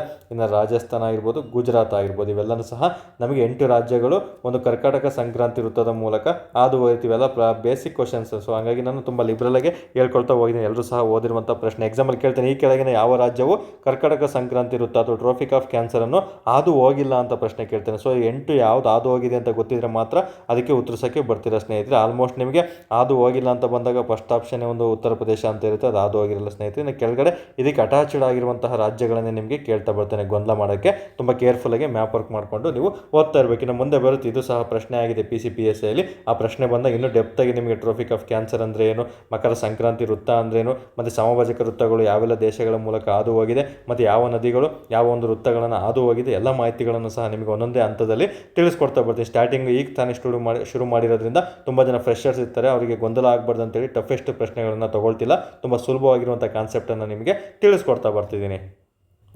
ಸೊ ಹಾಗಾದರೆ ಈಗ ಪ್ರಶ್ನೆ ಅಂತ ಬಂದಾಗ ನಿಮಗೆ ಆಲ್ರೆಡಿ ಹೇಳಿದ್ದೀನಿ, ತುಂಬ ಸುಲಭವಾಗಿರುವಂಥದ್ದು. ಸೊ ಹಿಮಪಾತಗಳು ಎಲ್ಲಿ ಕಂಡುಬರ್ತವೆ, ಧ್ರುವ ಪ್ರದೇಶಗಳಲ್ಲಿ ಕಂಡುಬರುವಂತಹ ಅಂಶಗಳಾಗಿರ್ತವೆ ಸ್ನೇಹಿತರೆ. ಇದಕ್ಕೆ ಸರಿ ಉತ್ತರ ಸಿ, ಧ್ರುವ ಪ್ರದೇಶ ಆಗಿರುತ್ತೆ. ಸೊ ಹಾಗಾದರೆ ಮೊದಲನೇ ವಿಡಿಯೋದಲ್ಲಿ 3 ಕಾನ್ಸೆಪ್ಟನ್ನು ಹೇಳಿದ್ದೆ. ನೀವೇ ಈಗ ಮ್ಯಾಪ್ ವರ್ಕನ್ನು ನೆನಪು ಮಾಡಿಕೊಂಡು ಯಾವ ರೀತಿ ಯಾವುದು ಗುರುತ್ವಾಕರ್ಷಣ ಬಲ ಎಲ್ಲಿ ಅತಿ ಹೆಚ್ಚಾಗಿರುತ್ತೆ, ಮತ್ತು ತೂಕ ದ್ರವ್ಯರಾಶಿ ಎಲ್ಲಿ ಅತಿ ಹೆಚ್ಚಾಗಿರುತ್ತೆ, ರೊಟೇಷನ್ ಫೋರ್ಸ್ ಎಲ್ಲಿ ಅತಿ ಹೆಚ್ಚಾಗಿರುತ್ತೆ ಅನ್ನೋದನ್ನ ಗ್ಲ್ಯಾನ್ಸನ್ನು ಮಾಡ್ಕೊಳ್ತಾ ಬರಬೇಕಾಗುತ್ತೆ. ಇದು ನಿಮಗೆ ಇಂದಿನ ಒಂದು ಹೋಮ್ವರ್ಕ್ ಆಗಿರುತ್ತೆ. ಪ್ರತಿದಿನ ಸ್ವಲ್ಪ ಹೋಮ್ವರ್ಕ್ ಕೊಡ್ತಾ ಬರ್ತಿದ್ದೀನಿ, ಅದನ್ನು ಚಾಚು ತಪ್ಪದಂತೆ ಯಾರು ಫಾಲೋ ಮಾಡ್ತಾರೋ ಅವ್ರು ಖಂಡಿತ ನೀವು ಲೀಸ್ಟಲ್ಲಿ ನಿಮ್ಮ ಹೆಸರು ಖಂಡಿತ ಆದಷ್ಟು ಬೇಗನೆ ನೋಟಿಫಿಕೇಶನ್ ಆಗಿ ಎಕ್ಸಾಮ್ ಬರೀತಿರಲ್ಲ, ಫಸ್ಟ್ ಅಟೆಂಪ್ಟಲ್ಲಿ ನಿಮಗೆ ಎಕ್ಸಾಮನ್ನು ಕ್ಲಿಯರ್ ಮಾಡ್ತಾ ಬರ್ತೀರಾ ಸ್ನೇಹಿತರೆ. ಓಕೆ, ನಮ್ಮ ಮುಂದಿನ ಪ್ರಶ್ನೆ. ಎಸ್, ಇಂದು KSRP ಸ್ಪೆಷಲ್ ಅಂತ ಬಂದಾಗ ನಮಗೆ ಒಂದು KSRP ವಿಡಿಯೋವನ್ನು ತಿಳ್ಕೊಂಡು ಬರಬೇಕಾಗುತ್ತೆ. KSRPಗೆ ಒಂದು 8 ಟಾಪಿಕ್ಸನ್ನು ಮೊದಲನೇ ಕ್ಲಾಸಲ್ಲಿ ತಿಳಿಸ್ಕೊಡಿದೆ. KSRPಗೆ ಯಾವೆಲ್ಲ ಟಾಪಿಕ್ಗಳು ಇಂಪಾರ್ಟೆಂಟ್ ಅಂತ, ಅಂಥ ಟಾಪಿಕ್ಗಳಲ್ಲಿ ಸ್ಟ್ಯಾಟಿಕ್ GKನೂ ಸಹ ಒಂದಾಗಿರ್ತದೆ ಸ್ನೇಹಿತರೆ. ಹಾಗಾಗಿ ಪ್ರತಿದಿನ ನಿಮಗೆ ಸ್ಟ್ಯಾಟಿಕ್ GK ಬಗ್ಗೆ ತೊಗೊಳ್ತಾ ಇದ್ದೀನಿ. ಇದು 1998 PSI ಎಕ್ಸಾಮಲ್ಲಿ ಕೇಳಿಲ್ಲ, ಅದಾಗಿ 2 ವರ್ಷ ಆದಮೇಲೆ ಸಿವಿಲ್ PC ಎಕ್ಸಾಮ್ ಆಗುತ್ತೆ. ಸೊ ಸಿವಿಲ್ PCಲಿ ಈ ಪ್ರಶ್ನೆ ಕೇಳಿದ್ದಾನೆ, ನೊಬೆಲ್ ಪ್ರಶಸ್ತಿ ಪಡೆದ ಪ್ರಥಮ ಭಾರತೀಯ ಯಾರು ಅಂತ ಪ್ರಶ್ನೆ ಕೇಳಿದ್ದಾನೆ. ಉತ್ತರ ಎಲ್ಲರಿಗೂ ಸಹ ಆಲ್ಮೋಸ್ಟ್ ಓದಿರೋರಿಗೆ ಗೊತ್ತಿರುತ್ತೆ ಸ್ನೇಹಿತರೆ. ಓಕೆ, ನೊಬೆಲ್ ಪ್ರಶಸ್ತಿ ಅಂತ ಬಂದಾಗ ನಮಗೆ ಆಲ್ಮೋಸ್ಟ್ ತುಂಬ ಜನ ಅಭ್ಯರ್ಥಿಗಳಿಗೆ ನೊಬೆಲ್ ಪ್ರಶಸ್ತಿಯನ್ನು ಒಂದು ಕೊಡ್ತಾ ಬಂದಿದೆ. ನಮ್ಮ ಭಾರತೀಯರಲ್ಲಿ ತುಂಬ ಜನ ಒಂದು ಸೈಂಟಿಸ್ಟ್ಗಳಿಗೆ ಆಗಿರ್ಬೋದು, ಒಂದು ಫಿಸಿಕ್ಸ್ ಕ್ಷೇತ್ರದಲ್ಲಿ ಆಗಿರ್ಬೋದು, ಅಥವಾ ಒಂದು ಅರ್ಥಶಾಸ್ತ್ರ ಕ್ಷೇತ್ರದಲ್ಲಿ ಆಗಿರ್ಬೋದು, ತುಂಬ ಕ್ಷೇತ್ರಗಳಲ್ಲಿ ಈ ಪ್ರಶ್ನೆ ಒಂದು ಪ್ರಶಸ್ತಿಯನ್ನು ಪಡ್ಕೊಳ್ತಾ ಬಂದಿದ್ದಾರೆ. ಸೊ ನೊಬೆಲ್ ಪ್ರಶಸ್ತಿ ಅಂತ ಬಂದಾಗ ಸ್ವಲ್ಪ ಬೇಸಿಕ್ ತಿಳ್ಕೊಳ್ಳಿ, ಆಮೇಲೆ ಮ್ಯಾಪ್ ವರ್ಕ್ ಅಥವಾ ಒಂದು ಇಮೇಜ್ ಮೂಲಕ ಅವ್ರನ್ನ ಕಂಪ್ಲೀಟ್ ಮಾಹಿತಿನ ನಿಮಗೆ ತಿಳಿಸ್ಕೊಡ್ತಾ ಬರ್ತೀನಿ ಸ್ನೇಹಿತರೆ. ಬೇಸಿಕ್ ಅಂತ ಬಂದಾಗ ನೊಬೆಲ್ ಅಂತ ಬಂದಾಗ ನೀವು ಏನೆಲ್ಲ ತಿಳ್ಕೊಂಡಿರಬೇಕು ಅನ್ನೋ ಒಂದು ಅಂಶವನ್ನು ರಿವಿಷನ್ ಮಾಡಿಸ್ತಾ ಬರ್ತೀನಿ. ಓಕೆ, ನೊಬೆಲ್ ಪ್ರಶಸ್ತಿ ಅಂತ ಬಂದಾಗ ಇದು ಸ್ಥಾಪನೆ ಆದಂತಹ ವರ್ಷ ಎಷ್ಟು, 1900 ಗೊತ್ತಿರುತ್ತೆ. ಬಟ್ ಈ ಪ್ರಶಸ್ತಿಯನ್ನು ನೀಡಿದ ವರ್ಷ 1901. ಇಲ್ಲಿ ಗೊಂದಲ ಮಾಡ್ತಾನೆ ಎಕ್ಸಾಮಲ್ಲಿ, ಫ್ರೆಶರ್ ಕನ್ಫ್ಯೂಷನ್ ಮಾಡ್ಕೋಬಾರ್ದು.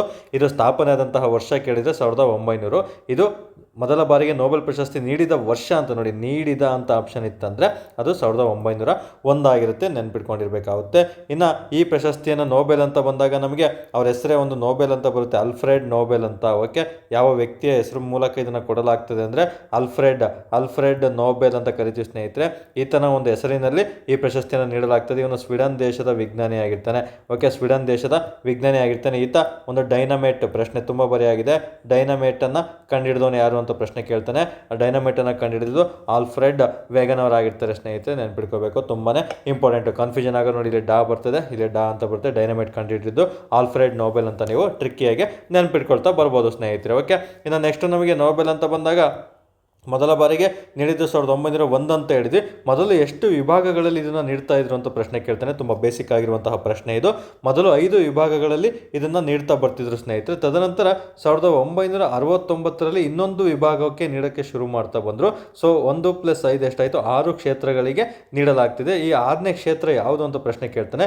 ಅರ್ಥಶಾಸ್ತ್ರ ವಿಭಾಗಕ್ಕೆ ಕೊಡ್ತಾ ಬಂದು, ಸ್ಟಾರ್ಟಿಂಗಲ್ಲಿ ಅರ್ಥಶಾಸ್ತ್ರ ವಿಭಾಗಕ್ಕೆ ಈ ಪ್ರಶಸ್ತಿಯನ್ನು ನೀಡ್ತಾ ಇರಲಿಲ್ಲ, ಕೇವಲ 5 ವಿಭಾಗಕ್ಕೆ ನೀಡ್ತಾ ಬಂದಿದ್ರು. ಒಂದೇನು ಫಿಸಿಕ್ಸ್ ಆಗಿರ್ಬೋದು, ಒಂದು ಕೆಮಿಸ್ಟ್ರಿ ಆಗಿರ್ಬೋದು, ನಂತರ ನಮಗೆ ಒಂದು ಮೆಡಿಕಲ್ ಸೈನ್ಸ್ ವೈದ್ಯಕೀಯ ಕ್ಷೇತ್ರಕ್ಕಾಗಿರ್ಬೋದು ಮತ್ತು ಲಿಟ್ರೇಚರ್ ಸಾಹಿತ್ಯಕ್ಕಾಗಿರ್ಬೋದು, ತದನಂತರ ನಮಗೆ ಒಂದು ಶಾಂತಿ ಪೀಸ್ ಪ್ರೈಸ್ ಆಗಿರ್ಬೋದು, ಇಷ್ಟಕ್ಕೂ ನೀಡ್ತಾ ಬಂದಿದ್ದರು. ತದನಂತರ 1969ರಿಂದ ಅರ್ಥಶಾಸ್ತ್ರ ಕ್ಷೇತ್ರಕ್ಕೆ ಈ ಪ್ರಶಸ್ತಿಯನ್ನು ನೀಡ್ತಾ ಬಂದು ಸ್ನೇಹಿತರೆ. ಒಟ್ಟು ಪ್ರೆಸೆಂಟ್ ನೊಬೆಲ್ ಪ್ರಶಸ್ತಿಯನ್ನು ಎಷ್ಟು ಕ್ಷೇತ್ರಗಳಿಗೆ ನೀಡಲಾಗುತ್ತೆ ಅಂತ ಪ್ರಶ್ನೆ ಕೇಳಿದರೆ 6 ಕ್ಷೇತ್ರಗಳಿಗೆ ನೀಡಲಾಗ್ತದೆ, ನೆನ್ಪಿಟ್ಕೋಬೇಕು ನೋಡಿ. ಮೊದಲು ಅಂತ ಕೇಳಿದರೆ ಜಸ್ಟ್ ಇಲ್ಲಿ ನೊಬೆಲ್ ಅಂತ ಬರುತ್ತೆ ನೋಡಿ, 5 1 2 3 4 5 ಅಷ್ಟೇ ಇತ್ತು. ತದನಂತರ ಒಂದು ಆಡಾಗುತ್ತೆ 6 ಅಂತ ನೆನ್ಪಿಟ್ಕೋಬೇಕಾಗುತ್ತೆ, ತುಂಬಾ ಇಂಪಾರ್ಟೆಂಟ್ ಆಗಿರುವಂಥದ್ದು. ಓಕೆ, ಹಾಗಾದರೆ ನಮಗೆ ಈ ಒಂದು ಪ್ರಶಸ್ತಿ ಅಂತ ಬಂದಾಗ ನಮಗೆ ಈ ಒಂದು ಡೈನಮೈಟ್ ಜೊತೆ ಈತ ಇನ್ನೊಂದು ಕಂಡುಹಿಡಿಯುತ್ತಾನೆ, ಅದು ಸಹ ಪ್ರಶ್ನೆ ಆಗಿದೆ.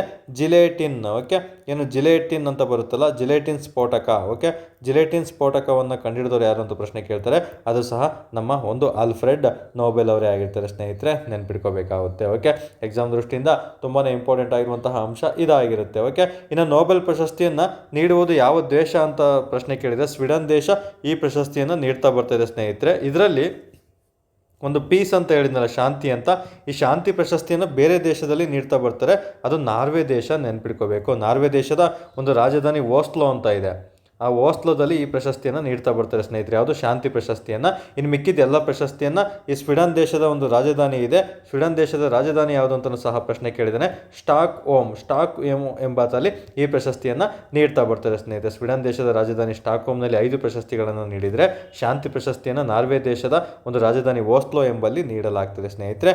ನಂತರ ನಮಗೆ ಈ ಒಂದು ಶಾಂತಿ ಪ್ರಶಸ್ತಿಯನ್ನು ನಮಗೆ ಈ ಡಿಸೆಂಬರ್ 10ರಂದು ಪ್ರತಿ ವರ್ಷ ನೀಡಲಾಗ್ತದೆ. ನೊಬೆಲ್ ಪ್ರಶಸ್ತಿಯನ್ನು ಡಿಸೆಂಬರ್ 10ಕ್ಕೆ ಪ್ರತಿ ವರ್ಷ ನೀಡಲಾಗ್ತದೆ ಸ್ನೇಹಿತರೆ. ಅದು ಏನಕ್ಕೆ ಡಿಸೆಂಬರ್ 10ಕ್ಕೆ ನೀಡ್ತಾರೆ ಅಂತ ಕೆಲವೊಮ್ಮೆ ಪ್ರಶ್ನೆ ಕೇಳಿದ್ದಾನೆ. ಈ ಅಲ್ಫ್ರೆಡ್ ನೊಬೆಲ್ ಇದಾರಲ್ಲ, ಇವರ ಒಂದು ಮರಣದ ದಿನ ಆಗಿರುತ್ತೆ ಇದು ಡಿಸೆಂಬರ್ 10. ಅಲ್ಫ್ರೆಡ್ ನೊಬೆಲ್ ಅವರ ಮರಣ ದಿನ. ಕೆಲವೊಮ್ಮೆ ಜನನ ಅಂತ ಆಪ್ಷನ್ ಕೊಡ್ತಾನೆ, ಕನ್ಫ್ಯೂಷನ್ ಮಾಡ್ಕೋಬಾರ್ದು. ಮರಣದ ದಿನದ ಮೂಲಕ ಈ ಒಂದು ಪ್ರಶಸ್ತಿಯನ್ನು ಅಂದು ಕೊಡೋದಕ್ಕೆ ಇಚ್ಛೆ ಮಾಡಿರ್ತಾರೆ ಸ್ನೇಹಿತರೆ. ಇದು ತುಂಬಾ ಇಂಪಾರ್ಟೆಂಟ್ ಆಗಿರುವಂತಹ ಅಂಶ ಆಗಿರ್ತದೆ ಸ್ನೇಹಿತರೆ. ಓಕೆ, ನಂತರ ಬರೋದು ನಮಗೆ ಈ ನೊಬೆಲ್ ಪ್ರಶಸ್ತಿಯನ್ನು ಮೊದಲು ಪಡೆದವರು ಯಾರು ಅಂತ ಪ್ರಶ್ನೆ ಕೇಳ್ತಾರೆ. ನೊಬೆಲ್ ಪ್ರಶಸ್ತಿಯನ್ನು ಮೊದಲು ಪಡೆದವರು ವಿಲಿಯಂ ರಾಂಟ್ಜೆನ್ ಎಂಬಾತನು ನೊಬೆಲ್ ಪ್ರಶಸ್ತಿಯನ್ನು ಮೊದಲ ಬಾರಿಗೆ ಭೌತಶಾಸ್ತ್ರ ಕ್ಷೇತ್ರದಲ್ಲಿ ನೀಡಲಾಗ್ತದೆ. ನೋಡಿ, 2 ಥರ ಪ್ರಶ್ನೆ ಕೇಳ್ತಾನೆ. ಮೊದಲ ಬಾರಿಗೆ ನೊಬೆಲ್ ಪ್ರಶಸ್ತಿಯನ್ನು ಪಡೆದುಕೊಂಡವರು ಯಾರು ಅಂತ ಕೇಳಿದರೆ ವಿಲಿಯಂ ರಾಂಟ್ಜೆನ್. ಎಷ್ಟರಲ್ಲಿ ಅಂತ ಕೇಳಿದರೆ 1901. ಯಾವ ಕ್ಷೇತ್ರದಲ್ಲಿ ಮೊದಲ ಬಾರಿಗೆ ಒಂದು ನೊಬೆಲ್ ಪ್ರಶಸ್ತಿಯನ್ನು ನೀಡಲಾಯಿತು ಅಂತ ಕೇಳ್ತಾನೆ, ಭೌತಶಾಸ್ತ್ರ ಫಿಸಿಕ್ಸ್ ವಿಭಾಗಕ್ಕೆ ಇದನ್ನು ನೀಡಲಾಗಿರ್ತಾರೆ ಸ್ನೇಹಿತರೆ. ಇದನ್ನು ಸಹ ಎಕ್ಸಾಮ್ ದೃಷ್ಟಿಯಿಂದ ತುಂಬಾ ಇಂಪಾರ್ಟೆಂಟ್ ಆಗಿರುವಂತಹ ಅಂಶ ಆಗಿರ್ತಾರೆ, ಸೊ ನೆನಪಲ್ಲಿ ಇಟ್ಕೊಂಡಿರಬೇಕು. ಓಕೆ, ಇಷ್ಟು ಸಹ ಬೇಸಿಕ್ಸ್. ಇನ್ನು ಇದಕ್ಕೂ ಸಂಬಂಧಪಟ್ಟಂತೆ ಇನ್ನೂ ಡಿಫ್ರೆಂಟಾಗೂ ಸಹ ಪ್ರಶ್ನೆಗಳನ್ನು ಕೇಳ್ತಾ ಬರ್ತಾರೆ. ಮುಂದಿನ ದಿನಗಳಲ್ಲಿ ನೊಬೆಲ್ ಪ್ರಶಸ್ತಿ ಅಂತ ಬಂದಾಗ ಅಲ್ಲೂ ಸಹ ಕೆಲವೊಮ್ಮೆ ನಿಮಗೆ ಕೆಲವೊಂದು ಅಂಶಗಳನ್ನು ಹೇಳ್ತಾ ಬರ್ತೀನಿ ಸ್ನೇಹಿತರೆ. ಅದರಲ್ಲೂ 1969ರಲ್ಲಿ ಎಕನಾಮಿಕ್ಸ್ಗೆ ಕೊಡೋಕ್ಕೆ ಶುರು ಮಾಡಿದ್ವಲ್ಲ, ಆಗ ಕೊಟ್ಟಿದ್ದು ಯಾರಿಗೆ ಫಸ್ಟು ಅಂತ ಪ್ರಶ್ನೆ ಕೇಳಿಬಿಡ್ತಾನೆ. ರ್ಯಾಗ್ನರ್ ಫ್ರಿಶ್ ಅಂತ ಬರ್ತಾರೆ, ಮತ್ತು ಜಾನ್ ಟಿನ್ಬರ್ಗನ್ ಅಂತ ಬರ್ತಾನೆ. ಜಾನ್ ಟಿನ್ಬರ್ಗನ್ ಎಂಬಾತರಿಗೆ 1969ರಲ್ಲಿ ಅರ್ಥಶಾಸ್ತ್ರ ಕ್ಷೇತ್ರದಲ್ಲಿ ಮೊದಲ ಬಾರಿಗೆ ನೊಬೆಲ್ ಪ್ರಶಸ್ತಿಯನ್ನು ನೀಡಲಾಯಿತು. ಇದನ್ನು ಸಹ ಎಕ್ಸಾಮ್ ದೃಷ್ಟಿಯಿಂದ ತುಂಬಾ ಇಂಪಾರ್ಟೆಂಟ್ ಆಗಿರುವಂತಹ ಅಂಶ ಆಗಿರ್ತದೆ ಸ್ನೇಹಿತರೆ. ಏನು ನಿಮಗೆ ಒಂದು ಮೈಕ್ರೋ ಮತ್ತು ಮ್ಯಾಕ್ರೋ ಎಕನಾಮಿಕ್ಸ್ ಅಂತ ಬರುತ್ತೆ, ಸೂಕ್ಷ್ಮ ಮತ್ತು ಸಮಗ್ರ ಒಂದು ಅರ್ಥಶಾಸ್ತ್ರ ಅಂತ ಬಂದಾಗ ರ್ಯಾಗ್ನರ್ ಫ್ರಿಶ್ ಅವರೇ ಕಂಡಿಡ್ತಾರೆ, ಹಾಗಾಗಿ ಇವರಿಗೆ ಪ್ರಶಸ್ತಿಯನ್ನು ನೀಡಲಾಗಿರುತ್ತೆ. ಅದನ್ನು ಸಹ ಇಂಪಾರ್ಟೆಂಟ್ ಆಗಿರುವಂಥದ್ದು ನೆನಪಲ್ಲಿರಬೇಕು. ಇನ್ನು ನಮಗೆ ಪ್ರಶ್ನೆ ಕೇಳಿರೋದೇನು, ನೊಬೆಲ್ ಪ್ರಶಸ್ತಿ ಪಡೆದಂತಹ ಭಾರತೀಯರು ಯಾರು ಅಂತ, ಮೊದಲ ಬಾರಿಗೆ ನೊಬೆಲ್ ಪ್ರಶಸ್ತಿ ಪಡೆದವರು ಯಾರು ಅಂತ ಪ್ರಶ್ನೆ ಕೇಳಿದ್ದಾರೆ. ಸೊ ಇದಕ್ಕೆ ಉತ್ತರವನ್ನು ನೋಡ್ತಾ ಬರೋಣ. ಸೊ ಇಲ್ಲಿದೆ ನೋಡಿ, ನಮಗೆ ನೊಬೆಲ್ ಪ್ರಶಸ್ತಿ ಅಂತ ಬಂದಾಗ ಇಷ್ಟು ಜನಕ್ಕೆ ನಮಗೆ ಭಾರತದಲ್ಲಿ ಈ ಪ್ರಶಸ್ತಿಯನ್ನು ನೀಡಲಾಗಿದೆ ಸ್ನೇಹಿತರೆ. ಸೊ ನಮಗೆ ಮೊದಲ ಬಾರಿಗೆ ಯಾರಿಗೆ ಕೊಟ್ಟಿದೆ ನೋಡಿ, ಇಲ್ಲಿ ಪ್ರಶ್ನೆ ಇದೆ. ಸೊ ಎಕ್ಸಾಮಲ್ಲಿ ವರ್ಷಗಳು ಸಹ ಇಂಪಾರ್ಟೆಂಟು. ವರ್ಷ ಕೇಳ್ತಾನೆ. ಮೊದಲ ಬಾರಿಗೆ ರವೀಂದ್ರನಾಥ್ ಠಾಗೂರ್ ಅವರಿಗೆ ನೀಡಲಾಗಿದೆ, ತುಂಬಾ ಇಂಪಾರ್ಟೆಂಟು. ಅದು ಯಾವ ಒಂದು ಕ್ಷೇತ್ರಕ್ಕೆ ಅಂತ ಪ್ರಶ್ನೆ ಕೇಳ್ತಾರೆ, ಸಾಹಿತ್ಯ ಕ್ಷೇತ್ರಕ್ಕೆ ಇವರಿಗೆ ಈ ಪ್ರಶಸ್ತಿಯನ್ನು ನೀಡಲಾಗಿದೆ ಸ್ನೇಹಿತರೆ. ಆ ಸಾಹಿತ್ಯ ಯಾವುದು ಅಂತ ಪ್ರಶ್ನೆ ಕೇಳ್ತಾನೆ ನಿಮಗೆ. ಇವರಿಗೆ ಯಾವ ಕೃತಿಗೆ ಸಿಕ್ತು ಅಂತ ಕೇಳ್ತಾನೆ, ಗೀತಾಂಜಲಿ. ಓಕೆ, ನಮಗೆ ಯಾವ ಒಂದು ಕೃತಿಗೆ ಇವರಿಗೆ ಸಾಹಿತ್ಯಕ್ಕೆ ಸಿಕ್ಕಿದೆ ಅಂತ ಕೇಳ್ತಾನೆ, ಗೀತಾಂಜಲಿ ಕೃತಿಗೆ ಇವರಿಗೆ ಒಂದು ರವೀಂದ್ರನಾಥ್ ಠಾಗೂರ್ ಅವರಿಗೆ ಸಾಹಿತ್ಯ ಕ್ಷೇತ್ರದಲ್ಲಿ ಮೊದಲ ಬಾರಿಗೆ ನೊಬೆಲ್ ಪ್ರಶಸ್ತಿಯನ್ನು ನೀಡಿದ್ದಾರೆ. ನೋಡಿ, 2 ರೀತಿ ಪ್ರಶ್ನೆ ಕೇಳ್ತಾನೆ. ಮೊದಲ ಬಾರಿಗೆ ನೊಬೆಲ್ ಪ್ರಶಸ್ತಿಯನ್ನು ಪಡೆದುಕೊಂಡಂತಹ ಭಾರತೀಯ ಅಂತ ಕೇಳಿದರೆ ರವೀಂದ್ರನಾಥ್ ಠಾಗೂರ್. ಮೊದಲ ಬಾರಿಗೆ ಈ ಕೆಳಗಿನ ಯಾವ ಕ್ಷೇತ್ರಕ್ಕೆ ನೊಬೆಲ್ ಪ್ರಶಸ್ತಿ ದೊರಕಿತು ಅಂತ ಕೇಳಿದರೆ ಸಾಹಿತ್ಯ ಕ್ಷೇತ್ರ. ಅಥವಾ ಮೊದಲ ಬಾರಿಗೆ ಸಾಹಿತ್ಯ ಕ್ಷೇತ್ರಕ್ಕೆ ನೊಬೆಲ್ ಪ್ರಶಸ್ತಿಯನ್ನು ಪಡೆದುಕೊಂಡಂತಹ ವ್ಯಕ್ತಿ ಯಾರು ಅಂತ ಕೇಳಿದರೆ ರವೀಂದ್ರನಾಥ್ ಠಾಗೂರ್. ಈ ರೀತಿ 3 ಪ್ರಶ್ನೆಗಳನ್ನು ನಿಮಗೆ ಕೇಳಲಾಗ್ತದೆ ಸ್ನೇಹಿತರೆ. ಇನ್ನು ಸರ್ ಸಿ ವಿ ರಾಮನ್ ಅವರಿಗೆ ಈ ಪ್ರಶಸ್ತಿಯನ್ನು 1930 ತುಂಬಾ ಇಂಪಾರ್ಟೆಂಟು. ಯಾಕಂದರೆ ಇವರು ಒಂದು ಬೆಳಕಿನ ಚೆದುರುವಿಕೆ ಅಂತ ಬರ್ತದಲ್ಲ, ಬೆಳಕಿನ ಚೆದುರುವಿಕೆ ಬಗ್ಗೆ ಅಧ್ಯಯನ ಮಾಡಿರೋದಕ್ಕೋಸ್ಕರ ಇವರಿಗೆ ಪ್ರಶಸ್ತಿನ ದೊರಕುತ್ತೆ ಸ್ನೇಹಿತರೆ. ಸೊ ಬೆಳಕಿನ ಚೆದುರುವಿಕೆ ಅನ್ನೋದನ್ನ 1928ರಲ್ಲಿ ಇವರು ಅನ್ವೇಷಣೆ ಮಾಡಿರ್ತಾರೆ. 1928ರಲ್ಲಿ ಇದನ್ನು ಅನ್ವೇಷಣೆ ಮಾಡಿರ್ತಾರೆ. ಬಟ್ ಇವರಿಗೆ ಪ್ರಶಸ್ತಿ ಸಿಕ್ಕೋದು 1930ರಲ್ಲಿ, 2 ವರ್ಷ ಆದಮೇಲೆ. ನೆನ್ಪಿಟ್ಕೋಬೇಕು. ಇದನ್ನು ಸಹ ಪ್ರಶ್ನೆ ಕೇಳಿದ್ದಾನೆ ಸ್ನೇಹಿತರೆ. ತುಂಬ ಕೇರ್ಫುಲ್ ಆಗಿ ಓದ್ಕೊಂಡಿರ್ಬೇಕಾಗುತ್ತೆ. ಇನ್ನು ಅರಗೋವಿಂದ ಖುರಾನ ಅವರಿಗೆ 1968ರಲ್ಲಿ ನೀಡಿದ್ದಾರೆ. ಸೊ ಇವರಿಗೆ ವೈದ್ಯಕೀಯ ಕ್ಷೇತ್ರದಲ್ಲಿ, ಫಿಸಿಯಾಲಜಿ ಅಥವಾ ವೈದ್ಯಕೀಯ ಕ್ಷೇತ್ರದಲ್ಲಿ ನೀಡಲಾಗಿದೆ. ಸೊ ಯಾವ ಒಂದು ಇದಕ್ಕೆ ಅಂತ ಕೇಳ್ತಾನೆ, ವಂಶವಾಹಿನಿ. ನೆನ್ಪಿಟ್ಕೊಳ್ಳಿ. ಸೊ ಯಾವುದಕ್ಕೆ? ವಂಶವಾಹಿನಿ. ಸೊ ಸ್ವಲ್ಪ ಕಲರ್ ಕಾಣ್ತಾ ಇಲ್ಲ, ಅದಕ್ಕೆ ಈ ಕಲರಿಂದ ಬರಿತಾ ಇದ್ದೀನಿ. ವಂಶವಾಹಿನಿಗಳ ಬಗ್ಗೆ ಸಂಶೋಧನೆ ಮಾಡಿದ್ದಕ್ಕೆ ಹರ್ಗೋವಿಂದ ಖುರಾನ ಅವರಿಗೆ ಈ ಪ್ರಶಸ್ತಿಯನ್ನು ನೀಡಲಾಗಿದೆ ಸ್ನೇಹಿತರೆ. ತುಂಬ ಕೇರ್ಫುಲ್ಲಾಗಿ ಇದನ್ನು ಸಹ ಎಕ್ಸಾಮಲ್ಲಿ ಪ್ರಶ್ನೆಯನ್ನು ತುಂಬ ಬಾರಿ ಕೇಳಿದ್ದಾನೆ. ಯಾವ ಒಂದಕ್ಕೆ ನೀಡಿದೆ ಅಂತ ಪ್ರಶ್ನೆ ಕೇಳ್ತಾನೆ. ವಂಶವಾಹಿನಿಗಳ ಬಗ್ಗೆ ಸಂಶೋಧನೆ ಮಾಡಿದ್ದಕ್ಕೆ ವೈದ್ಯಕೀಯ ಕ್ಷೇತ್ರದಲ್ಲಿ ಇವರಿಗೆ ಪ್ರಶಸ್ತಿ ನೀಡಿದೆ. ನೋಡಿ, ಇಲ್ಲಿ ಪ್ರಶ್ನೆ ಇಂಡೈರೆಕ್ಟಾಗಿ ಕೇಳ್ತಾನೆ. ಮೊದಲ ಬಾರಿಗೆ ವೈದ್ಯಕೀಯ ಕ್ಷೇತ್ರದಲ್ಲಿ ಒಂದು ನೊಬೆಲ್ ಪ್ರಶಸ್ತಿಯನ್ನು ಪಡೆದುಕೊಂಡಂತಹ ಭಾರತೀಯ ಯಾರು ಅಂತ ಕೇಳಿದರೆ, ಸೊ ಹರ್ಗೋವಿಂದ ಖುರಾನ. ಫಿಸಿಕ್ಸ್ ಕ್ಷೇತ್ರದಲ್ಲಿ ಅಂತ ಕೇಳಿದರೆ ಆ ಕ್ಷೇತ್ರದಲ್ಲಿ ಅನ್ನೋದನ್ನ ನೆನ್ಪಿಟ್ಕೊಂಡ್ಬಿಡ್ಬೇಕು ನೀವು ಅಷ್ಟೇ. ಓಕೆ, ಎಕ್ಸಾಮಲ್ಲಿ ಈ ರೀತಿಯೂ ಸಹ ನಿಮಗೆ ಪ್ರಶ್ನೆಗಳನ್ನು ಕೇಳಲಾಗ್ತದೆ. ಓಕೆ, ನಂತರ ಮದರ್ ತೆರೇಸಾ ಇವರಿಗೆ 4ನೇ ವ್ಯಕ್ತಿ ಆಗಿರ್ತಾರೆ. 1979ರಲ್ಲಿ ಶಾಂತಿ ಪ್ರಶಸ್ತಿ ನೀಡಲಾಗ್ತದೆ. ಸೊ ನೊಬೆಲ್ ಶಾಂತಿ ಪ್ರಶಸ್ತಿ 1979ರಲ್ಲಿ ಪಡೆದುಕೊಂಡರು ಯಾರು ಅಂತ ಕೇಳ್ತಾರೆ, ಮದರ್ ತೆರೇಸಾ. ಅಥವಾ ಎಷ್ಟರಲ್ಲಿ ಪಡೆದುಕೊಂಡಿದ್ರು ಅಂತಲೂ ಸಹ ಪ್ರಶ್ನೆ ಆಗಿದ್ದಾರೆ, 1979ರಲ್ಲಿ. ನಂತರ ಫಿಸಿಕ್ಸ್ ಕ್ಷೇತ್ರದಲ್ಲಿ ನಮಗೆ ಸುಬ್ರಹ್ಮಣ್ಯಂ ಚಂದ್ರಶೇಖರ್ ಎಂಬಾತನಿಗೆ ನೀಡ್ತಾ ಬರ್ತಾರೆ ಸ್ನೇಹಿತರೆ. ಇವರಿಗೆ ಏನಂದರೆ ವೈಟ್ ಡ್ವಾರ್ಫ್ ಶ್ವೇತಕುಬ್ಜ. ಓಕೆ, ಶ್ವೇತಕುಬ್ಜದಲ್ಲಿ ಇವರಿಗೆ ಒಂದು ಶ್ವೇತಕುಬ್ಜಕ್ಕೆ ಒಂದು ವೈಟ್ ಡಾರ್ಫ್ ಅಂತ ಏನು ಕರಿತೀವಿ ಅದ್ರ ಬಗ್ಗೆ ಅಧ್ಯಯನ ಮಾಡಿದ್ದಕ್ಕೆ ಒಂದು ಫಿಸಿಕ್ಸ್ ಕ್ಷೇತ್ರದಲ್ಲಿ 1983ರಲ್ಲಿ ಪ್ರಶಸ್ತಿಯನ್ನು ಇವರಿಗೆ ನೀಡಲಾಗ್ತದೆ ಸ್ನೇಹಿತರೆ. ನಂತರ ಎಕನಾಮಿಕ್ಸ್ ನೊಬೆಲ್ ಪ್ರಶಸ್ತಿ ಪಡೆದುಕೊಂಡಂತಹ ಮೊದಲ ಎಕನಾಮಿಕ್ಸ್ ಯಾರು ಅಂತ ಪ್ರಶ್ನೆ ಕೇಳ್ತಾನೆ. ಎಕನಾಮಿಕ್ಸ್ ಸೈನ್ಸಲ್ಲಿ 1998ರಲ್ಲಿ ಅಮರ್ತ್ಯ ಸೇನ್ ಅವರಿಗೆ ನೀಡಲಾಗಿದೆ. ತುಂಬಾ ಇಂಪಾರ್ಟೆಂಟು. ಅಮರ್ತ್ಯ ಸೇನ್ ಅವರಿಗೆ ಒಂದು ವೆಲ್ಫೇರ್ ಎಕನಾಮಿಕ್ಸ್, ಇಂಗ್ಲೀಷಲ್ಲಿ ನೆನ್ಪಿಟ್ಕೊಳ್ಳಿ, ಕನ್ನಡದಲ್ಲಿ ಇದನ್ನು ಕಲ್ಯಾಣ ಅರ್ಥಶಾಸ್ತ್ರ ಅಂತ ಕರೀತಾರೆ. ಬಟ್ ನೀವು ವೆಲ್ಫೇರ್ ಎಕನಾಮಿಕ್ಸ್ ಅಂತ ನೀವು ಇಂಗ್ಲೀಷಲ್ಲಿ ನೆನ್ಪಿಟ್ಕೊಳ್ಳಿ. ಕೆಲವು ಆಪ್ಷನ್ನು ವೆಲ್ಫೇರ್ ಅಂತಲೇ ಕೊಟ್ಬಿಡ್ತಾನೆ ಸ್ನೇಹಿತರೆ. ಈ ಕ್ಷೇತ್ರಕ್ಕೆ ಇವರಿಗೆ ಈ ಒಂದು ಅಧ್ಯಯನಕ್ಕೆ ಈ ಪ್ರಶಸ್ತಿಯನ್ನು ನೀಡಲಾಯಿತು. ಯಾವುದು? ಒಂದು ವೆಲ್ಫೇರ್ ಎಕನಾಮಿಕ್ಸ್ ಅಥವಾ ಕಲ್ಯಾಣ ಅರ್ಥಶಾಸ್ತ್ರ 1998ರಲ್ಲಿ ಸ್ನೇಹಿತರೆ, ನೆನ್ಪಿಟ್ಕೋಬೇಕಾಗುತ್ತೆ. ಓಕೆ, ಇನ್ನು ಈ 1998 ಪ್ಲಸ್ 1 ಹಾಕಿದರೆ 1999 ಅಮರ್ತ್ಯ ಸೇನ್ ಅವರಿಗೆ ಒಂದು ಭಾರತ ರತ್ನ ಪ್ರಶಸ್ತಿನೂ ಸಹ 1999ರಲ್ಲಿ ದೊರಕಿರುತ್ತೆ. ಇದೊಂದು ಪಾಯಿಂಟನ್ನು ಸಹ ಯಾವಾಗಲೂ ಕನ್ಫ್ಯೂಷನ್ ಮಾಡ್ಕೋಬೇಡಿ, ನೆನಪಲ್ಲಿರಬೇಕಾಗುತ್ತೆ. ನಂತರ ಬರೋದು ನಮಗೆ ಇದು ಭಾರತೀಯ ಮೂಲದವರು. ಇನ್ನೊಬ್ಬರು ನಮ್ಮ ಭಾರತೀಯದಲ್ಲಿ ಹುಟ್ಟಿ ಬೇರೆ ದೇಶದಲ್ಲಿ ಬೆಳೆದಿರ್ತಾರಲ್ಲ ಅಂಥವ್ರನ್ನ ಭಾರತೀಯ ಮೂಲದವರು ಅಂತ ಕರಿತಾ ಬರ್ತೀವಿ. ಅಂಥದ್ರಲ್ಲಿ ಈ ಒಂದು VS ನೈಪಾಲ್ ಅವ್ರಿಗೂ ಸಹ ಪ್ರಶ್ನೆಯನ್ನು ದೊರೆತಿರ್ತಾರೆ ಸ್ನೇಹಿತರು. ಭಾರತೀಯ ಮೂಲದವರು ಲಿಟ್ರೇಚರು ಭಾರತೀಯ ಮೂಲದವರು ಆಗಿರ್ತಾರೆ. ಸೊ ಭಾರತೀಯ ಅಂತ ಕೇಳೋದಿಲ್ಲ, ಭಾರತೀಯ ಮೂಲದ ಅಂತಲೇ ನಿಮಗೆ ಪ್ರಶ್ನೆ ಕೇಳಿದರೆ ಅದು VS ನೈಪಾಲ್ ಅವ್ರಿಗೂ ಸಹ ಈ ಪ್ರಶಸ್ತಿ ನೀಡಿದೆ. ಇದೇನು ಇಂಪಾರ್ಟೆಂಟ್ ಏನು ಆಗಿರೋದಿಲ್ಲ. ಓಕೆ, ಇವರಿಗೆ ಮ್ಯಾನ್ ಬುಕರ್ ಪ್ರಶಸ್ತಿನೂ ಸಹ ದೊರಕಿದೆ ಅಂತಲೂ ಸಹ ನಿಮಗೆ ತಿಳ್ಕೊಂಡಿರಬೇಕಾಗುತ್ತೆ. ನಂತರ ಇವರು ಅಷ್ಟೇ ಭಾರತೀಯ ಒಂದು ಮೂಲದವರಾಗಿರ್ತಾರೆ. ರಾಜೇಂದ್ರ ಕುಮಾರ್ ಪಚಾರಿ ಅಂತ ಬರ್ತಾರೆ. ಇವ್ರ ಬಗ್ಗೆ ಓದೋಂಥ ಅವಶ್ಯಕತೆ ಇಲ್ಲ. ನಂತರ ತುಂಬಾ ಇಂಪಾರ್ಟೆಂಟು ವೆಂಕಟರಮಣ್ ರಾಮಕೃಷ್ಣನ್ ಅಂತ ಬರ್ತಾರೆ. ವೆಂಕಟರಮಣ್ ರಾಮಕೃಷ್ಣನ್ ನೋಡಿ, ಮೊದಲ ಬಾರಿಗೆ ಒಂದು ರಾಸಾಯನಶಾಸ್ತ್ರ ಕೆಮಿಸ್ಟ್ರಿಯಲ್ಲಿ ಯಾರು ಪಡೆದುಕೊಂಡ್ರು ಅಂತ ಕೇಳ್ತಾನೆ. ವೆಂಕಟರಮಣ್ ರಾಮಕೃಷ್ಣ ಅವರು ಪಡ್ಕೊಂಡಿರ್ತಾರೆ ಸ್ನೇಹಿತರೆ, ನೆನ್ಪಿಟ್ಕೋಬೇಕು. ನೋಡಿ, ಜಸ್ಟ್ ಕನ್ಫ್ಯೂಷನ್ ಆಯ್ತು ಅಂದರೆ ರಾಸಾಯನಶಾಸ್ತ್ರ ರಾಮಕೃಷ್ಣನ್ ಅಂತ ನೆನ್ಪಿಟ್ಕೋಬೇಕು ನಿಮಗೆ. ಓಕೆ, ಎಕ್ಸಾಂಪಲ್ ಕನ್ಫ್ಯೂಷನ್ ಆಗಲ್ಲ, ಎರಡು ಸಹ ರಾಯಿಂದನೇ ಶುರು ಆಗುತ್ತೆ. ರಾಸಾಯನಶಾಸ್ತ್ರ ರಾಮಕೃಷ್ಣನ್ ಅವರಿಗೆ 2009ರಲ್ಲಿ ಈ ಪ್ರಶಸ್ತಿ ದೊರಕಿರುತ್ತೆ ಸ್ನೇಹಿತರೆ. ತುಂಬಾ ಇಂಪಾರ್ಟೆಂಟು. ಯಾವುದಕ್ಕೆ ಸಿಕ್ಕಿದೆ ಅಂತ ಕೇಳ್ತಾನೆ ನಮ್ಮ ಕೆಮಿಸ್ಟ್ರಿಯಲ್ಲಿ ರೈಬೋಸೋಮ್ಗಳ ರಚನೆಗಳ ಬಗ್ಗೆ. ಓಕೆ, ಒಂದು ರೈಬೋಸೋಮ್ಗಳ ರಚನೆಯ ಬಗ್ಗೆ ತಿಳಿಸಿಕೊಡುವಂತಹ ಒಂದು ಯಾರಿಗೆ ಪ್ರಶಸ್ತಿ ದೊರಕಿದೆ ಅಂತ ಪ್ರಶ್ನೆ ಕೇಳ್ತಾನೆ. ರಾಮಕೃಷ್ಣನ್ ಅವರಿಗೆ ಕೆಮಿಸ್ಟ್ರಿ ಕ್ಷೇತ್ರದಲ್ಲಿ ದೊರಕಿದೆ. ತುಂಬಾ ಇಂಪಾರ್ಟೆಂಟು. ಇನ್ನು ನಂತರ ಇನ್ನೊಂದು ಶಾಂತಿ ಪ್ರಶಸ್ತಿ ಭಾರತಕ್ಕೆ ಲಭಿಸಿದೆ ಸ್ನೇಹಿತರೆ. ಆ ಶಾಂತಿ ಪ್ರಶಸ್ತಿ ಯಾವುದು ಅಂತ ಪ್ರಶ್ನೆ ತುಂಬ ಬಾರಿ ಪ್ರಶ್ನೆ ಕೇಳಿದ್ದಾನೆ. ಕೈಲಾಸ ಸತ್ಯಾರ್ಥಿ ಅವರಿಗೆ ಯಾವ ಪ್ರಶಸ್ತಿ ದೊರಕಿದೆ? ನೊಬೆಲ್ ಶಾಂತಿ ಪ್ರಶಸ್ತಿ. ಎಷ್ಟರಲ್ಲಿ ಅಂತ ಪ್ರಶ್ನೆ ತುಂಬ ಬಾರಿ ಕೇಳಿದ್ದಾನೆ. 2014ರಲ್ಲಿ ಈ ಪ್ರಶಸ್ತಿಯನ್ನು ನೀಡಲಾಗಿದೆ ಸ್ನೇಹಿತರೆ. ಏನಕ್ಕೋಸ್ಕರ ನೀಡಲಾಗಿದೆ ಅಂತ ಕೇಳ್ತಾನೆ. ಮಕ್ಕಳ ಕಲ್ಯಾಣ, ಮಕ್ಕಳ ಕಲ್ಯಾಣದಕ್ಕೆ ಇವರು ಹೋರಾಟವನ್ನು ಮಾಡಿರ್ತಾರೆ. ಅದರಲ್ಲಿ ಒಂದು ಆಂದೋಲನ ಮಾಡಿರ್ತಾರೆ. ಆಂದೋಲನದ ಹೆಸರು ಏನು ಅಂತ ಕೇಳ್ತಾನೆ. ಬಚ್ಪನ್. ಓಕೆ, ಬಚ್ಪನ್ ಬಚಾವೋ ಆಂದೋಲನಕ್ಕೆ ನೊಬೆಲ್ ಶಾಂತಿ ಪ್ರಶಸ್ತಿ ದೊರಕಿದ್ದು ಯಾರಿಗೆ ಅಂತ ಪ್ರಶ್ನೆ ಕೇಳ್ತಾನೆ. ಕೈಲಾಸ್ ಸತ್ಯಾರ್ಥಿ ಅವರಿಗೆ, ನೆನ್ಪಿಟ್ಕೋಬೇಕು. ತುಂಬಾ ಇಂಪಾರ್ಟೆಂಟ್. ಇನ್ನು ಇತ್ತೀಚೆಗೆ ಭಾರತೀಯ ಮೂಲದ ಅಭಿಜಿತ್ ಬ್ಯಾನರ್ಜಿ ಅಂತ ಬರ್ತಾರೆ. ಇವರಿಗೂ ಅಷ್ಟೇ ಎಕನಾಮಿಕ್ಸಿಗೆ ಸಂಬಂಧಪಟ್ಟಂತೆ 2019ರಲ್ಲಿ ಈ ಪ್ರಶಸ್ತಿ ಇವರಿಗೆ ನೀಡಲಾಗ್ತದೆ ಸ್ನೇಹಿತರೆ. ಎಕನಾಮಿಕ್ಸಿಗೆ ಸಂಬಂಧಪಟ್ಟಿದ್ದು ಅಭಿಜಿತ್ ಬ್ಯಾನರ್ಜಿ ಅನ್ನೋರು, ನೆನ್ಪಿಟ್ಕೋಬೇಕು. ಇದನ್ನು ಸಹ ಎಕ್ಸಾಮ್ ದೃಷ್ಟಿಯಿಂದ ತುಂಬಾ ಇಂಪಾರ್ಟೆಂಟು. ಓಕೆ, ಇಷ್ಟು ಅಂಶಗಳನ್ನು ಸಹ ನೀವು ಕಡ್ಡಾಯವಾಗಿ ನೆನಪಲ್ಲಿ ಇಟ್ಕೊಂಡಿರಬೇಕು ಸ್ನೇಹಿತರೆ. ಓಕೆ, ಇಷ್ಟು ಜನಕ್ಕೂ ನೊಬೆಲ್ ಪ್ರಶಸ್ತಿ ಯಾವ ವರ್ಷದಲ್ಲಿ, ಯಾವ ಕ್ಷೇತ್ರದಲ್ಲಿ ಮತ್ತು ಏನಕ್ಕೆ ದೊರಕಿದೆ ಅನ್ನೋದು ಸಹ ನೀವು ಓದ್ಕೊಂಡಿರಬೇಕು. ಎಲ್ಲ ಥರ ಪ್ರಶ್ನೆಗಳನ್ನು ಸಹ ನಿಮಗೆ ಕೇಳಲಾಗ್ತದೆ ಸ್ನೇಹಿತರೆ. ಹಾಗಾದರೆ ಈಗ ಪ್ರಶ್ನೆ ನೋಡ್ತಾ ಬರೋಣ. ಸೊ ಈಗ ನಿಮಗೆ ಪ್ರಶ್ನೆ ತುಂಬ ಸಿಂಪಲ್ ಅನ್ಸುತ್ತೆ. ನೋಬೆಲ್ ಪ್ರಶಸ್ತಿ ಪಡೆದಂತಹ ಮೊದಲ ಭಾರತೀಯ ಯಾರು ಅಂತ ಕೇಳ್ತಾರೆ.